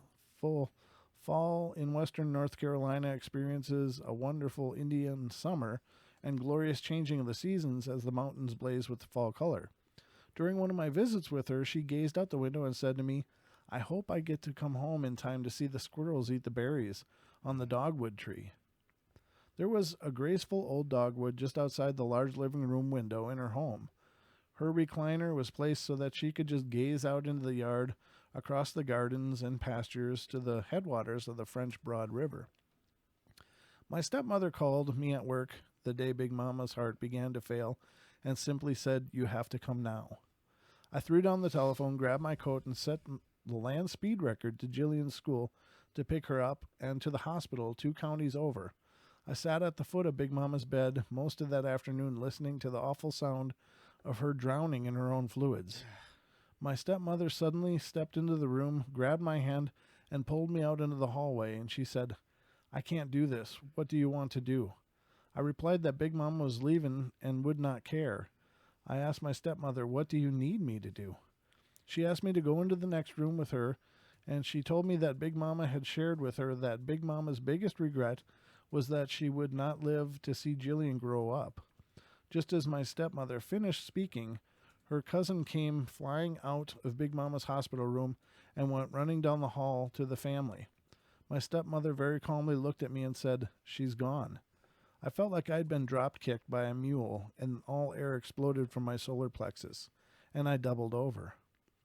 For some mysterious reason that I did not quite understand at the time, I needed to go back into that room. The nurse came in behind me, and I reached back for her hand. I looked at Big Mama's face for a long minute, and in that minute, I realized what I was looking at was not Big Mama at all. I felt compelled to look into the opposite corner of the room. I would love to tell you that I saw a lovely manifestation of my step-grandmother in that corner, relieved of all of her pain, walking down a golden road to her room in a mansion in the sky. I simply saw the corner of the hospital room, but I felt her spirit just as surely as I now feel my own. I received in that minute the sure and certain knowledge that our bodies are mere vessels for our soul's human experience. The line of visitors at the funeral home the next night literally wrapped around the building. Finally, I had to get out of there and spend some time alone. I walked out to the front walkway of the funeral home, and still there were crowds of people. I glanced across the parking lot and saw an ornate cement bench under a very old spruce tree. I walked to the corner of the building and then to the edge of the parking lot. Just as I was preparing to step into the parking lot, a perfectly white squirrel descended the trunk of the tree, stopped, and gazed straight at me. I knew Big Mama was indeed home and at peace. I had never seen a white squirrel before, and I have not seen one since. Big Mama is in her heaven, of that I have no doubt. Very cool. Yeah, I don't know if that was a reality shift of any kind, but maybe just the transition of her sense of spirit is considered a reality shift. Maybe. I don't know. What do you think, Don? That's one of those. I think that's more empathy than anything else. I mean, a white squirrel that stops and looks at you and gives you that feeling. I think it's just empathy. I mean, because a white squirrel is rare, just like a lot of people are talking in the chat room about white buffaloes being rare as well. Oh, right. But I think that was a manifestation of something that her empathic side gave to her. I don't necessarily, but the correlations in the story are great. Well, I mean, it's just one of those stories that it's like somebody gave her an example that meant a lot, and if only to say, hey, you live in your convictions. I mean, that's pretty powerful, because we seem to live in a very plastic society where everything comes and goes and trends, and now this is in, now this isn't, and it's so extraordinarily superficial. And yet just being who you are and being true to yourself, I think, is so important. So I guess that could be a reality shift for the person, but it's more of a transformational thing than it is a phenomenon of reality. Right. But whatever. Hey, side note, something Regula just said. Yeah? Regula just said, and I love the sound of great radio voices like you guys have. Oh. Wow. Aw. Yeah, the voices don't match the faces, though, do they? I don't know. I'll be the first to admit I have a face for radio. Well, you got a face for streaming now, brother. Apparently so, with the camera in my face. Even got a camera in your face. Yep. You're no longer relegated to the shadows, Don. I like being a shadow person. You've been a shadow person long enough. It's time to embrace the light. Oh, please. We're shifting your reality right now. That's right. No, that's very cool. Yes, thank you. Thank you, Regula. That's awesome. That's awesome. Yes, thank you. Very cool. I always love positive feedback, and I certainly can handle negative feedback, but it's never fun. But positive feedback to me is way cooler. I'll try to leave the bad stuff in the chat room. No. I mean, it's leave it for off the air if it's negative. Exactly. We don't want to immortalize any negativity in our streams. So, hey, tune in, check this out. When that guy called him a moron. It's at 2 hours and 30 minutes. Check it out. I know. Yeah. I think we've only had in all of our videos, we've been really fortunate. And please like the videos and the streams as they're happening. Yeah, if you would, please. And if you don't want to share, all right, no worries. I mean, you can share whatever is important to you, and that's fine. I'm not going to pressure people to share them, but I do hope that if you like the stream that you like it. We've actually only got 2 negatives on any of our videos, and actually, I was just like, who did that? Why? What happened in that episode that was so negative? What was the point of that? What do we do? Well, I don't begrudge people that they have an opportunity to say if they like or don't like something. That's cool. I get it. Give us a reason why. Well, I'd love that I know. It's just like all you get is this 2 thumbs down. We've got so many thumbs up, and those are the only 2 negatives that I've seen in all this time. Now, as the portal grows, I fully expect that I'm going to have to get a lot thicker skin, because, with the exposure comes the trolls, and Exactly, it's going to happen, and that's fine. I guess we'll have to deal with that when we get to it. But Well, if we get that, if we get to there, you've made it. What do you mean if? Well, okay, yeah, no, I'm sorry. No, that's not quite what I meant. But when we get there, we know we'll have made it. Yeah. However, I would rather not get to that particular point where people are like, "Oh, you guys are a bunch of dummies." God, they suck. God, they don't know anything. Can you believe they actually read that on air? Yeah, well, Oh gosh. It's been known to happen. I've read some doozies in my time doing this show. Well, here's the thing. Here's the thing. It's our show. Well, it is. If you don't like it, don't watch. Unless you're going to train wreck us. And that's, train wrecks are always fun to look at. Well, not really, but you know what I mean. Ladies and gentlemen, welcome my co-host, Sadistic Don. Yeah, look at those eyes. I mean, Jesus. No, it's fine. I mean, it's been great though. You guys have all been wonderful, but do like it though, because that what that does is it actually serves to help. If the videos are viewed, that certainly is important, and it does help. But the more likes there are on a video, the more YouTube will promote it. Yeah, they'll promote it in their organic searches or their recommended videos. So definitely hit the thumbs up button if you would, please. Definitely that. Unless you don't think it's that great, then then don't click it. Then just don't click anything. Just move along. Nothing to see here, folks. Move along. That's right. But we certainly love doing this thing, and wow, we've been at it 2.5 hours. Well, no, 2 hours and 15 minutes. Pixie says, "I'll punch him. Don't mess with the portal." Pixie is the official bouncer for the Paranormal Portal. Yes, exactly. She's our official bouncer now. Exactly. So the next one is a vanishing, reappearing yellow pad. Huh. Guess what? I finally had my first reality shift. I was working between 2 offices the other week, taking notes on a small yellow pad, and carefully removed 2 pages of phone numbers and notes and placed them in the back of the regular-sized legal pad that I keep in my briefcase. I put the small sheets between the last sheet and in the big pad and the cardboard back. So I tucked the pages in the back. Okay, got it. I was working from home last week and took the large pad out and turned to the back of it to retrieve the smaller pages with those phone numbers, but they were nowhere in sight. I shook the pad, flipped through the pages, even turned it upside down, but those 2 sheets were gone. I then found the original little pad and checked through that, including in between the pages, to make sure I did indeed tear those pages out, but the sheets weren't there either. Thinking I may have left the sheets at the office, I moved on to other work. About an hour later, I went to take some notes on the big pad and turned to a new page. This caused all the pages to flip to the back cardboard where, lo and behold, were the 2 sheets I'd been looking for. And I know I had looked there at least 3 times prior, and they weren't there.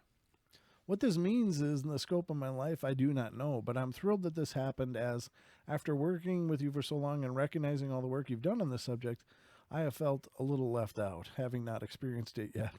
Finally, I am no longer a virgin, he says. Oh, my goodness. Or she, I guess it's a she, but no. That makes it just that much worse. The next one is, one day I was doing my monthly shopping at Pick and Pay.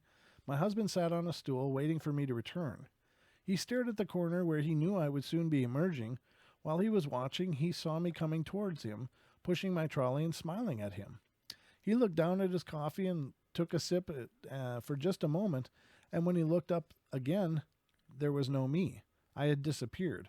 He was puzzled by this, and while he was staring at where he had just seen me, I emerged around the corner just as he had seen me do before.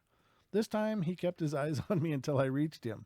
I did not feel anything was different, but I know I was walking in anticipation, pushing my trolley, and approaching the corner and expecting to see my husband.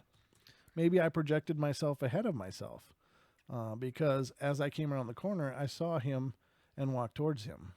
That's possible. But, again, these are, not necessarily earth-shattering, but they do show a fluidity of reality. Just saying. Yep. We've been on so long, 2 of these tea lights have gone out.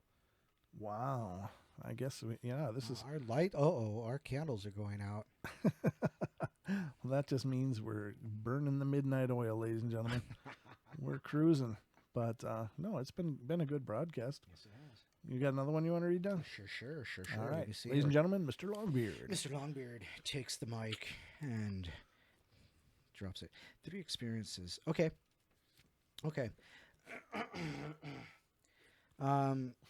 This one just starts out 3 experiences. And they're from a single reader, but these. Okay, so I'll just start. It says 1. I returned from a 2-day trip out of town with all the lights to find all the lights in my house were off. This was unusual because I normally leave lights on myself, but thinking I must have forgotten this time, I proceeded to unlock the door and enter my house. I did not notice that the door had been pried open because the porch light was off and the door was completely shut. When I got inside and flipped the light on, I found that my ex-boyfriend from 2 years ago prior had broken into my house. Jeez. Oh, okay, and he's He's a still keeper. there.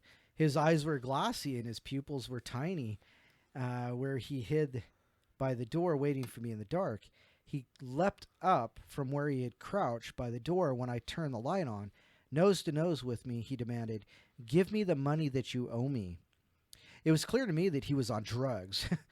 I replied, "I don't owe you any money. You owe me money." He attacked me, first punching me in the mouth, then tackling me to the ground. He began strangling me. "Do you realize that I could kill you right here and now and no one would hear you scream?" So I don't even know if I want to go on with this already. Yeah, this is But horrible. it says, I was crying and pleading with him to let me up. I would give him some money. Suddenly, I struggled to breathe. A feeling of deja vu swept over me. I could clearly see another reality where he kept me by the throat and shook me, banging my head against the floor as my body went limp. I could see that reality as if from above it. I was also presented with a way to prevent it, to fight him. So I grabbed his testicles in my fist and twisted them and bit his thigh hard enough to pull the skin and draw blood. Oof. He begged me to let go of him and fled out the back door, after which I ran to a neighbor's house and they called the police. My strategy in mind, up until the deja vu feeling, was to plead with him and appeal to him.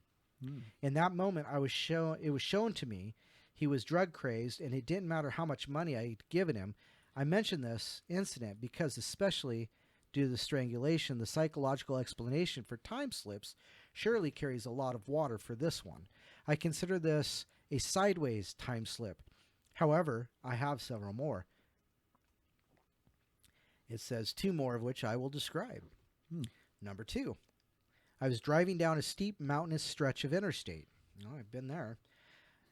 I was happily jamming to my favorite music, and the sky was blue and cloudless, and the road stretched long and winding ahead of me.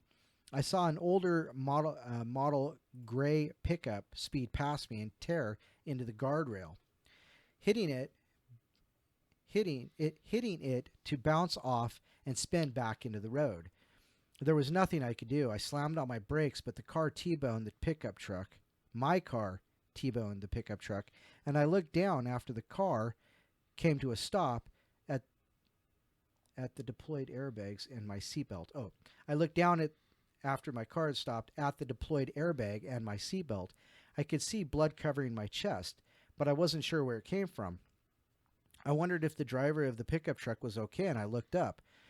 I could see through blood in my eyelashes, but I couldn't see the driver. But I could see the crushed pickup and the small child in a car seat in the extended cab. The child made direct eye contact with me. I began to panic that the child's parent was seriously hurt and trying to move out of my seat. Both vehicles were still in the middle of the road, and I was panicking, struggling to get to the child because I was afraid someone would come along and hit us. I never made it out of the car, though. Suddenly, I was driving down the same stretch of interstate on a gorgeous cloudless day, and the song was one that had been playing several minutes before the accident.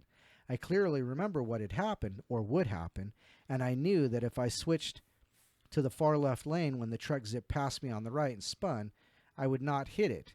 I moved to the far left lane a few minutes passed without anything happening, so I chalked it up to me being crazy. Suddenly, the older bottle gray truck zipped past and hit the guardrail, spinning out into the road in the far left lane. I went past where the truck spun in the road, slammed my brakes as I passed, and pulled onto the shoulder. The truck, which had been sideways on the road, pulled onto the shoulder. The driver was fine, but he was calling the police since he hit the guardrail. And he was on the shoulder, and he and the child were out of danger. Oh, cool. So I continued down the road.